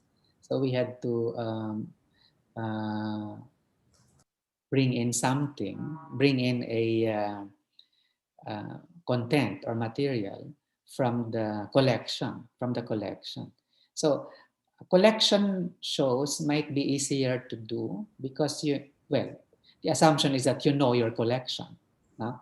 So you can quickly constellate, no? For the for the space. Yeah, and as you saw in my presentation, the aesthetics of my curation is doesn't really fill up the space a lot. So there is that, breathing Yeah, breathing. breathing moment, no?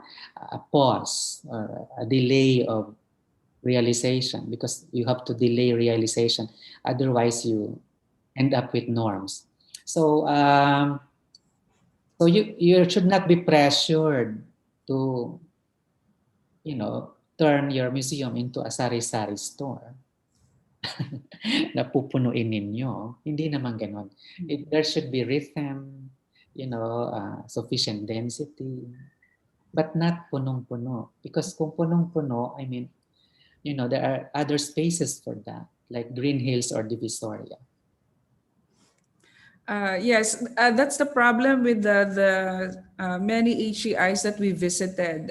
So I always apologize first because they would ask comments and I would say, parang Changi or parang grocery museum. So sometimes, oh no, medyo negative yung feelings nila. But again, I explain why not everything should be in one place, no?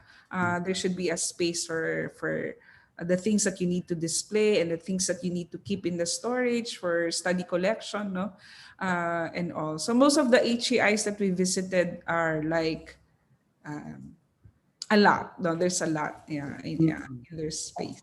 Because you don't have to put everything at once in the space. You have to think of changing exhibitions too. Mm-mm, So these are cycles. mm-mm. Incremental, uh, incremental ways to put it out there. It's not like you're not putting it out there anymore, because you will still do that, but incrementally in terms of cycles. So, but you have to respect the material to let it breathe. No? So you have to be sensitive. They are not just things to be displayed. No? There should be a life world around it, an ecology. Yeah. Okay, thank you, sir. A question from an anonymous attendee. I'm curious, was the show of artists doing art in the gallery with the audience watching in the same way as living museum setup in ethnographic museums? Well, there might be a difference because these artists are, speak the language of contemporary art, and they have this self-consciousness about what they do. Some of these are not present in some aspects like this are not present in ethnographic museums. No, so some the live people are not really fully aware why they are there, or they are just instrumentalized by the curator so that they could be displayed. So I'm not saying that they are entirely mindless, but the degree of engagement with the curatorial premise is stronger in the contemporary art context. So in Green Go Home, they knew uh, what it was they were doing, and they fully were in agreement of that. So they didn't feel that they were just being watched, no, or that they were being ogled or observed. No, they thought that it was a work in progress, and that there was an occasion for the audience to be in, of course, contact with the process, and also in contact with their ideas if the viewer would be so inclined to talk to them. So yeah, I think in the ethnographic museum, it could, I mean, with live people, that could be trickier. No, that could be trickier. The agency of the live person to be exhibited has to be enhanced so that the, the agency resists instrumentalization. So it's a curatorial call. Do you enhance the agency? Yes. In addition to that, Sir Patrick, in the exhibition of the Feast of Merit here in Museo Kordilyera, we have mannequins, static mannequins, and during the opening, there was a performance from Ifugao descendants of Mm, this Kadangyan or the affluent class in Ifugao mm, society. mm, So we had about 30 of them in different age groups. So that when they saw the exhibition, they volunteered to become living exhibits during the exhibition. So uh, it's also a curatorial decision because I didn't want them to be like a spectacle mm, during the exhibition, but the way they volunteered themselves to be part of the exhibition actually enhanced the exhibition further. No, parang you mm, see this live people dancing, explaining to you beside a mannequin what mm, their ornaments are all about. So there's already this kind of blurred view of what is real mm, and what is not. No, kasi you have a mannequin and a living one, mm, which actually is very interesting reaction. We had a very good, interesting feedback from our visitors. No, to have this live. People live Ifugao in our exhibition, and as they also saw the blown up photographs from 1900s, they actually returned the gaze mm, of the American colonial officers who documented them a century ago, and now they return the gaze that they authenticate what's there. They mm, also commented if that is correct. But mm, the idea of confirming, no, validation that the documentation is accurate, representation of them as a people, and not only as a display, but also as a living comment, no, or historicizing their existence as a people, engendering their ethnic identity. mm, Okay. We have more questions. Okay. From Martin Henodepa. Follow up. How do we avoid making a spectacle and an object of curiosity a la St. Louis Exposition, the artists, or even the cultural bearers? yeah. Maayong aga, Martin, from Iloilo.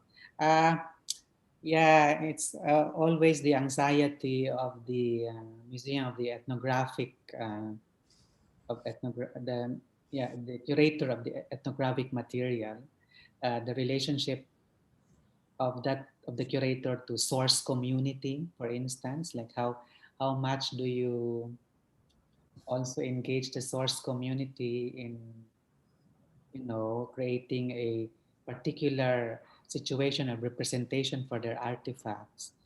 Must one consult them on how to display the artifacts because the artifacts are sourced from them? So this is a question to ask. And if the curator would like to juxtapose the ethnic artifact with, let us say, contemporary art or modern art, uh, how, I mean, we should be sensitive to the juxtaposition, but should, you know, should we always consult the source community about how they should be represented in relation to other objects? No, it's I mean, I don't have an answer, but it's you know, a productive question to ask. So I raise this when, for instance, when Roberto Fileo, who does installations, although he doesn't call them installations, he does these projects about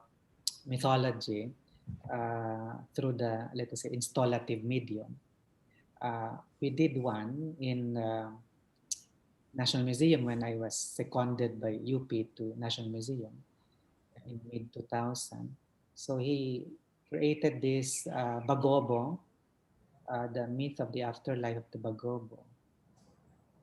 So it would be interesting. I mean, and there was, I mean, sorry, there was an anthropologist who came and he asked, do you think if the Bagobo person would come, would the Bagobo person recognize that this is the visualization of the mythology? Because there was no visualization, right? It was oral, and this was a way for a modern artist or a contemporary artist to respond to that, you know, ethnicity and mythology, and at the same time to the language of installation, to materialize something that, you know, that is oral. Yeah. So you have these questions, and the question of spectacularization is part of this relay of anxieties of the ethnographic curator. So my suggestion is for the curator to engage with the community, no? To engage with the community and to involve them at a certain level, of the curatorial work. I'm not saying we, you know, we ask them to curate, no? But there should be engagement with them, and that engagement has to be decided upon by the curator, how to engage with them and which part of the community, because, you know, it's also a heterogeneous community. You know, there is no one perspective within the community, and they are also historically situated, meaning ideas change within the community. Even ancestral knowledge changes in relation to the new bodies and new subjectivities that mediate them. So that is another complication. So if one tries to layer the mediation with process, then that's one way to move away from this tendency to spectacularize. No. The process intervenes. So while the process may not be visible or intelligible materially, it shapes the result or consequence or outcome that the public sees. So just complexify the process and of engagement, then you will, at some point, the complex process will produce a different form. I don't know. It's a bit. I mean, it's not a very practical response, but yeah. But I think that's the only way to do it. I cannot also say much because I don't deal with ethnographic material so much. Although I do converse with ethnographic material, but my practice is not so invested in that field. Maybe there's at the Field Museum there's a co-curation project that they also have. So aside from this 10,000 objects, these 10,000 objects are in the storage in the Philippine vault of the Field Museum, but they also bring this out through an online platform where source communities in the Philippines who has access to the internet can actually Mm, co-curate using that particular platform. yeah. And another one, the recent one from SOAS, led by Professor Christine San Juan, also did the mapping Philippine culture in European museums and other repositories. There's a link there where you actually co-curate by providing information. So that's one way of a platform.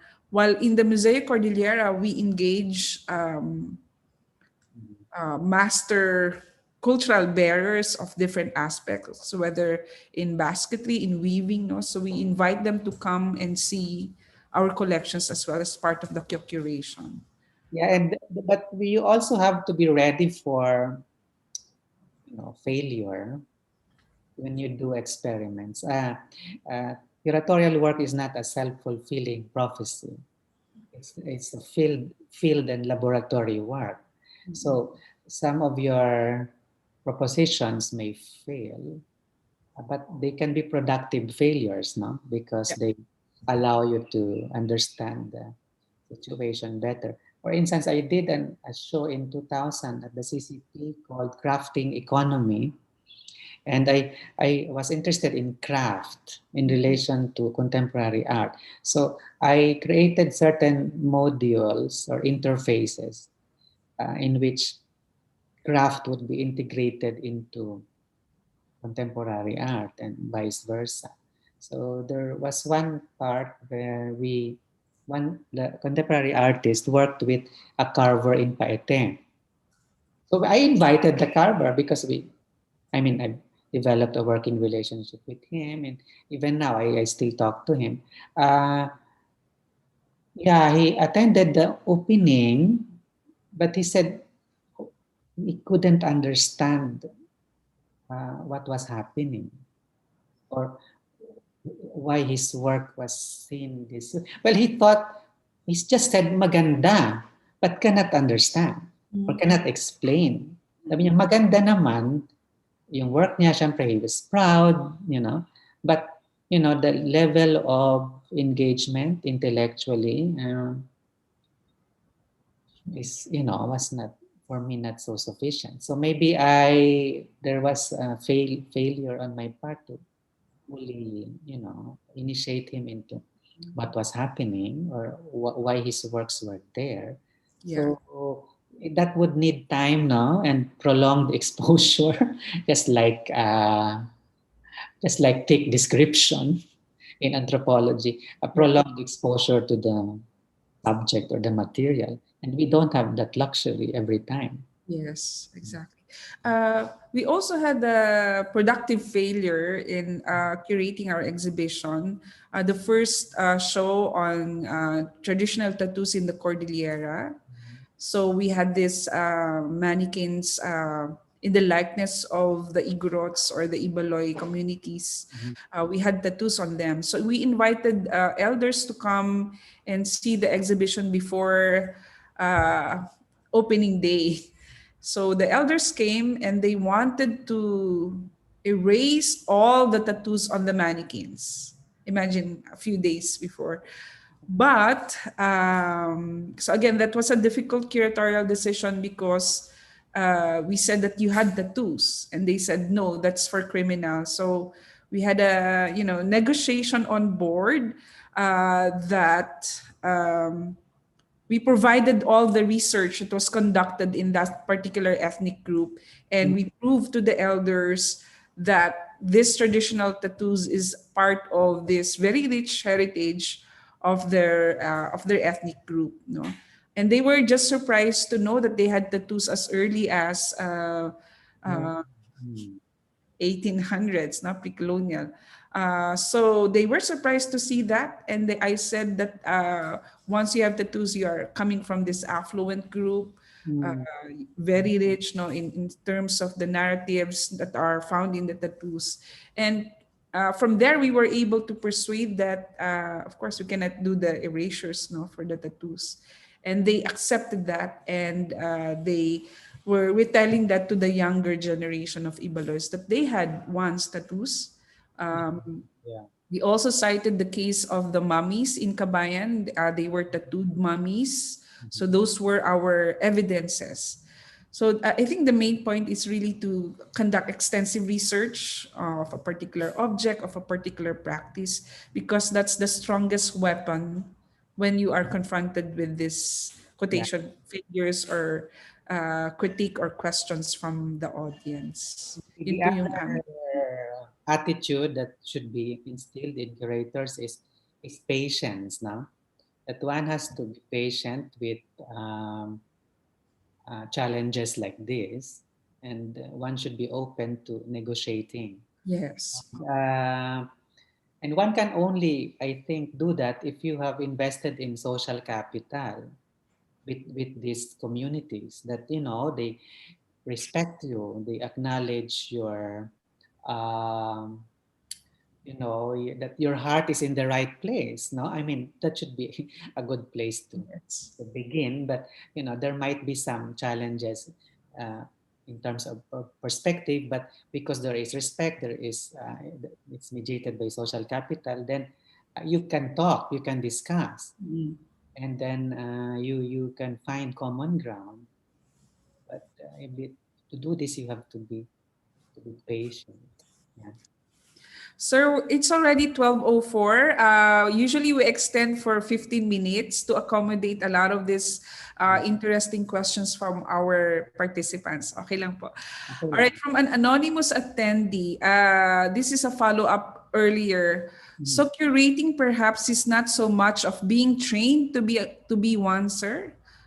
Please, could you give some more light to this? Well, Thank you. it's. I mean, my point was that there are many ways to um, assume a curatorial function.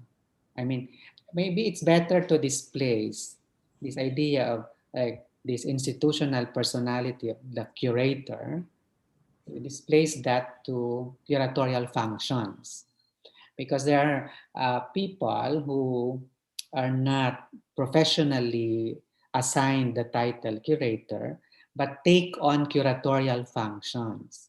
So I think this is a better way to understand, especially in the Philippines when the specialization is not so high, to understand how curatorial projects come into being, no? That they are not always professionally produced. But this doesn't mean that no curatorial function intervened in the production of these curatorial projects. So let us not fetishize or overprivilege this professional title of curator. We should invest in our understanding of the curatorial function, which also requires ethics and certain skills, of course. But the curatorial function doesn't have to be colonized by this institutional formalization of the curator, no? Of the curator. No? So that's what I meant. No? That I'm not dismissing training. No? I'm just saying that there are many ways to learn and to know about and practice curating.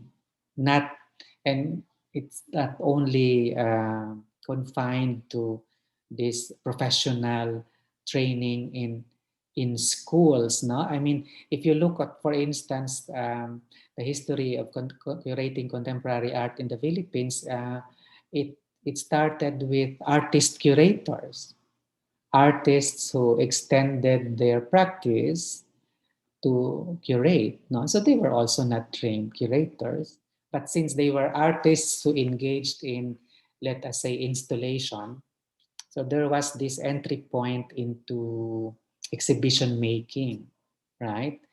And in relation to exhibition making, as I said in the lecture, the curatorial work is no longer confined to exhibition making anyway. So there are many modes of mobilizing the curatorial function, like curating a seminar around a film, as I mentioned, or displaying research imaginatively, and so on and so forth. So these are all curatorial functions, and you don't have to be like a curator from, let us say, London or New York, no, to take on a curatorial function. Okay, thank you, sir, for that. So in relation to other logistics, I think there's a question here related to that one you mentioned earlier. Can the director of a museum act as a curator as well? Can he or she wear double hats? Well, in the Philippines, yeah, we do that, every day. That kind of multitasking. But in terms of governance, there might be some complications, but there might also be, it might also be a source of strength. The that the visionary aspect of the work is translated into the practical aspect or curatorial aspect of producing material for the exhibition, for the institution. So I am not really conversant in this regard. The Vargas Museum has a skeletal staff, very few. I only have 3 people in the curatorial department, and 2 are part-time. No? So there's only one like plantilla position in the curatorial department. So it's me. But I'm not even an organic employee in Vargas. My curatorial work is based on additional assignment as member of the faculty of the Department of Art Studies. So the university hasn't really, invested in a plantilla position for the curator, no? And so, but it works. As I told the chancellor about this, and he said, if it's not broken, don't fix it. Maybe that was his way, not to attend to it. But UP being UP, yeah, that's usually the case. If the faculty becomes administrator, I think part of the academic mindset too, that the administration that administrators should be faculty, because even the head of the human resource development office is a member of the faculty. No? Yeah. So the directorial and the curatorial. I mean, that distinction might make sense in some, ecologies. I can imagine in, let us say, first world ecologies where the director has to deal with the board or has to deal with patrons. Yeah, but in our context, I don't have a board. I don't have a patron. Yeah, so I mean, Wow, stuff, sir. In Museo Kordilyera, in our organizational structure, there's a director and curator as two separate entities. But for this year, in the beginning of the Museo Kordilyera, I was the director and the curator at the same time. Add to that other jobs such as janitor, cleaner, whatever. So collections registrar, so everything in one. Caterer. Yeah, caterer and whatever jobs that you do a lot of multitasking in the museum. All right, so that again is related to this question, sir, from Sol Maris Trinidad. Hmm. Um, what are the limits of work or tasks between a curator and exhibition, or what are the limits of work or tasks between a curator and an exhibition designer? How I, do they differ? yeah, the exhibition designer follows the lead of the curator. The curator thinks of the material and thinks of a conceptualizes how the material should, you know, uh, play out or materialize uh, in space. Having said that, the design is also not it's not passive. There's also agency in this. There is agency, of course, in design, and design should the designer should be able also to conceptualize, to think curatorially, so that the design will be in conversation with the curatorial imagination. So I can say that there should be a collegial, reciprocal relationship between exhibition designer and curator, and that the two systems of talent should be redistributed across, meaning that the curator can also think as a designer, and the designer can also think as a curator. Yeah, well, I say that because in Vargas there is no designer. Yeah, so I design and I curate. No, it's a luxury of well-funded institutions to have a designer. But some exhibitions I noticed are over-designed, and sometimes the designer takes over. So this is a symptom of a lack of relationship between the curator and the designer, and that the designer doesn't think curatorially, or the curator cannot think in terms of design, so the curator just abdicates that function to another subjectivity, which is the designer. That doesn't work. There should be a more uh, collegial, more reciprocal relationship between the two. I've seen some exhibitions in Manila over designed, and it's unfortunate because the material is suffocated by the design. Is suffocated by the design in the name of, let us say, I don't know how they would justify it. Maybe accessibility, or uh, I don't know, relation. I mean, it's more relatability to an audience that is exposed to visual merchandising. I mean, I think they justify that tendency in many ways, but you have to not to over design in the same way that you don't overcook your ingredients, right? I mean, there is integrity in the ingredient already. Just enhance the flavor. No, do not kill it by over designing it. Or under designing? Under design. Yeah, I mean, there, Under design. yeah, under. But I think under designing is the lesser crime. Yes, I think so. Simplicity. Hmm. All right, sir. We have a few more questions. It's 12:17, so maybe we can extend until 12:30 if it's okay. Okay. We have Okay. very engaging questions, no, from our audience. Okay, so from Joan Constantino, she is from the UP Marine Science Institute, and my colleagues and I were able to experience the existence collab of Jed Medrino and Aze Ong, Hmm. which was housed in Vargas Museum in 2017.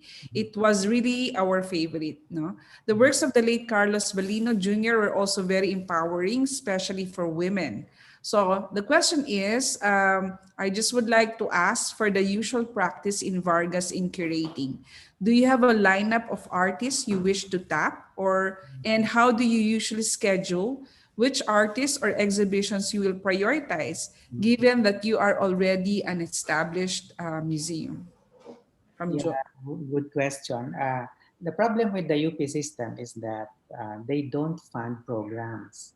At least in, I don't know with you, Ikin, if UP Baguio funds your programs, but UP Diliman doesn't fund our programs. UP Diliman only funds MOOE and salaries. The rest we have to, carve out from various sources. So there is really no, capacity. I mean, we don't have the capacity to to have this long range planning because we don't have secure source of income. So I was aware of that. That's why when I came in, the first thing I did was to establish presence. Mm-mm. That the Vargas is present. Now, I mean, very basic but very important. So I put up that sign, right? I mean that Vargas. I mean those. I mean in cement that it is here. So it was an existential moment for the museum. I'm sure people knew that there was this building, but they didn't know. But many didn't know that it was a museum or it was Vargas. Now, so that was the first. And the second thing to do was to develop a reputation. Uh, Because if you do not have economic capital, you can invest in social capital. And through social capital, cultural capital, you can invite uh, collaborations. That, I always say, I always joke that we do not have money, but we have prestige now. And that you have to pay for that uh, to the extent that you have to subsidize your presence in the museum. Not that we rent it out, of course not. We don't rent out our spaces. So that kind of mindset attracts people who are ready to do that. They think they're ready for the space, meaning they can produce what Vargas requires, and at the same time, they are ready to finance it with the museum. Yeah. So it's not as if we just we're just a venue. No, we are not just a venue because we mediate these initiatives uh, at the outset through this reputation and social capital. So that's an economy that is for me sustainable. Because if I rely on subsidy from UP, it won't happen. It won't come. In fact, there was one chancellor who said that uh, that an institution like Vargas drains the money. Oh. Yeah, because it doesn't really give money. No, I mean gate receipts don't really give money to the university. So said it's like a hemorrhaging institution. So why sustain it? So I said, but no self-respecting university doesn't have uh, a university museum, di ba? So so social cultural capital can mediate economic difficulty or economic scarcity, and then you produce a different economy Mm-mm.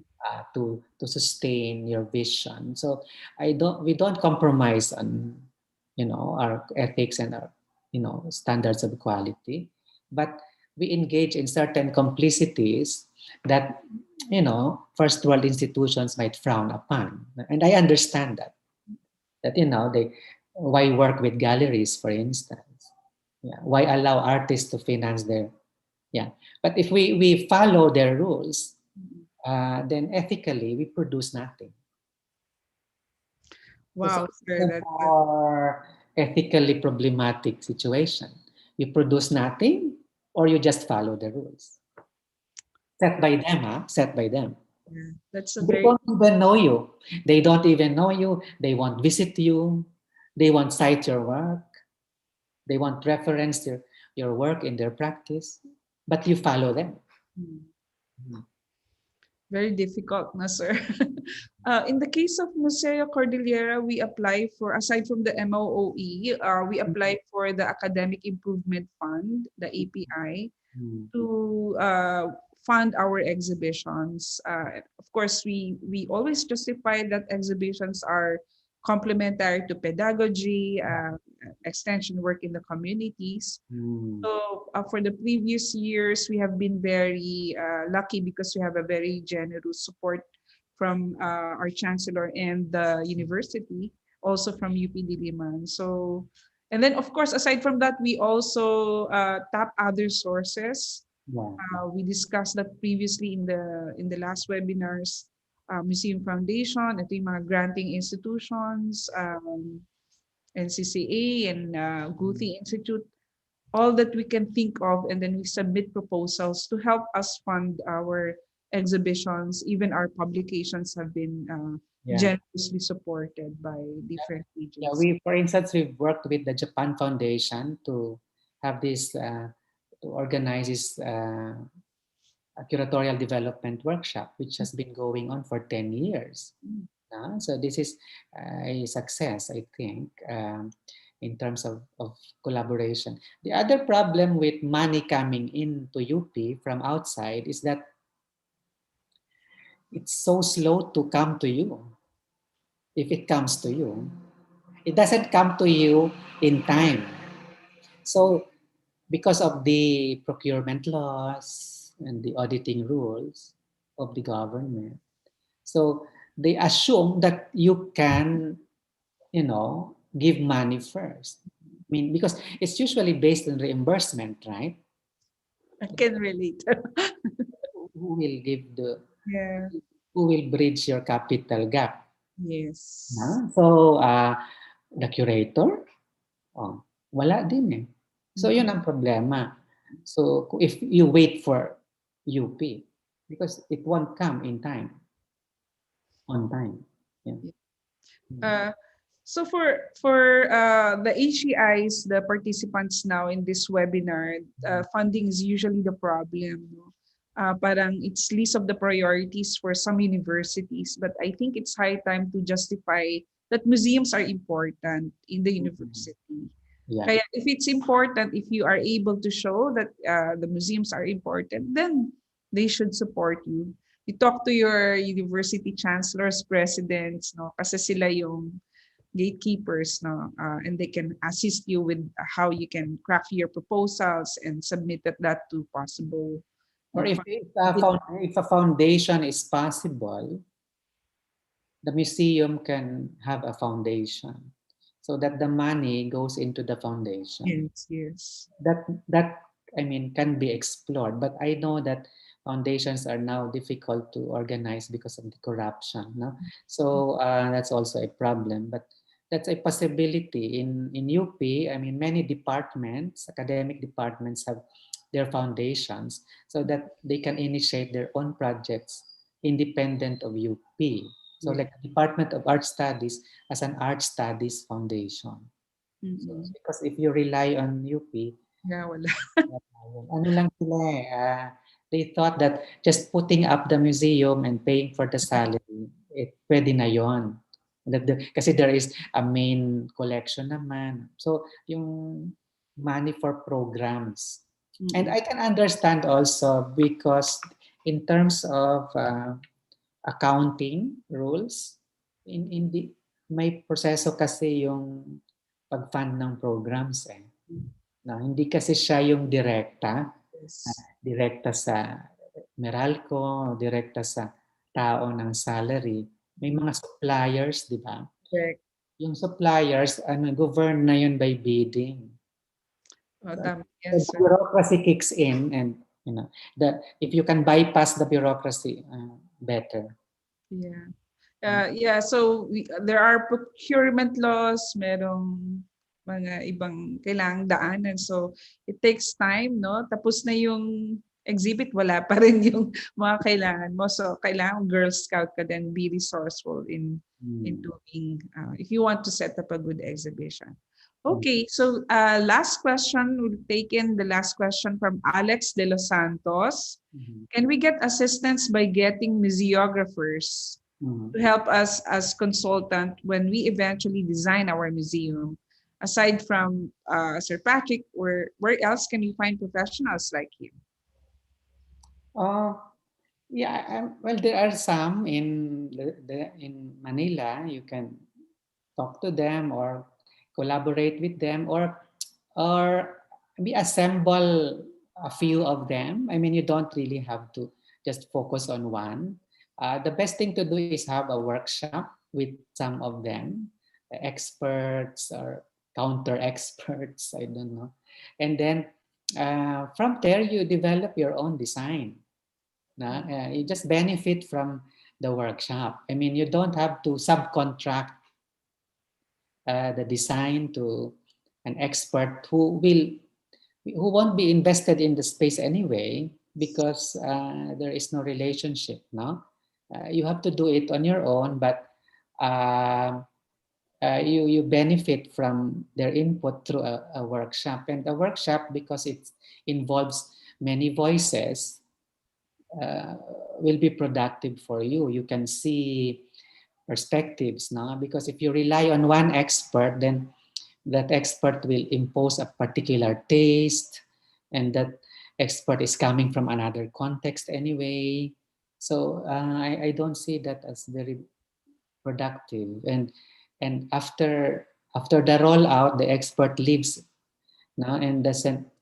So you're now left with the task of maintaining the exhibition, and maintaining the exhibition is not ancillary to curatorial work. It is central. So you should know how this exhibition was designed so that you can maintain it.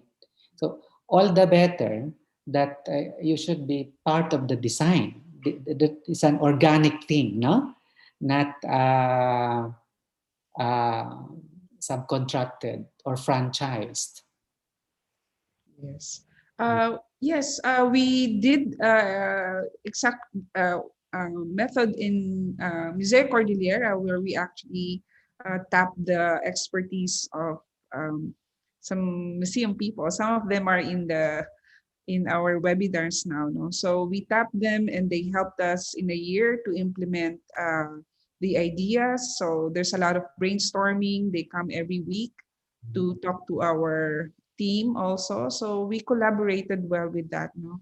And then when the contract is over, we have on our own and learn the ropes, no, and in curation, maintaining the museum and all these programs for our museum.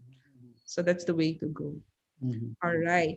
Okay, so it's now 12:30. Sir Patrick, thank you for staying with us for 2 hours and 30 minutes. Do you have some last words to our HEI participants? Well, it's always good to be part of the community and to listen to their, age-old anxieties. But the curatorial work is problem solving. So you always anticipate problems, but um, develop the instinct and the talent and also the confidence now to take risks in solving these problems. So if you have a problem solving mind, then you'll be okay, and you don't get like depressed or paralyzed by the constraints of the work. I think that's how I want to end. Iken, yeah. Okay, thank you so much, sir, for the wonderful time and for sharing your knowledge with our participants all over the Philippines. Mhm. Maraming salamat po, and we hope to see you again next time. Yeah, Um, yeah, thank you. Salamat po, sir, ha. Thank you so much. Sige, all the best. Thank you po. All right. For our participants, you can actually give us your feedback to give you a certificate of completion for the webinar for today.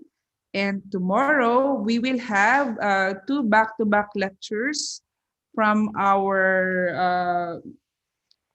our speakers. We have Miss Everett Miranda, who will talk about using digital technology in museum exhibitions. That's part 2.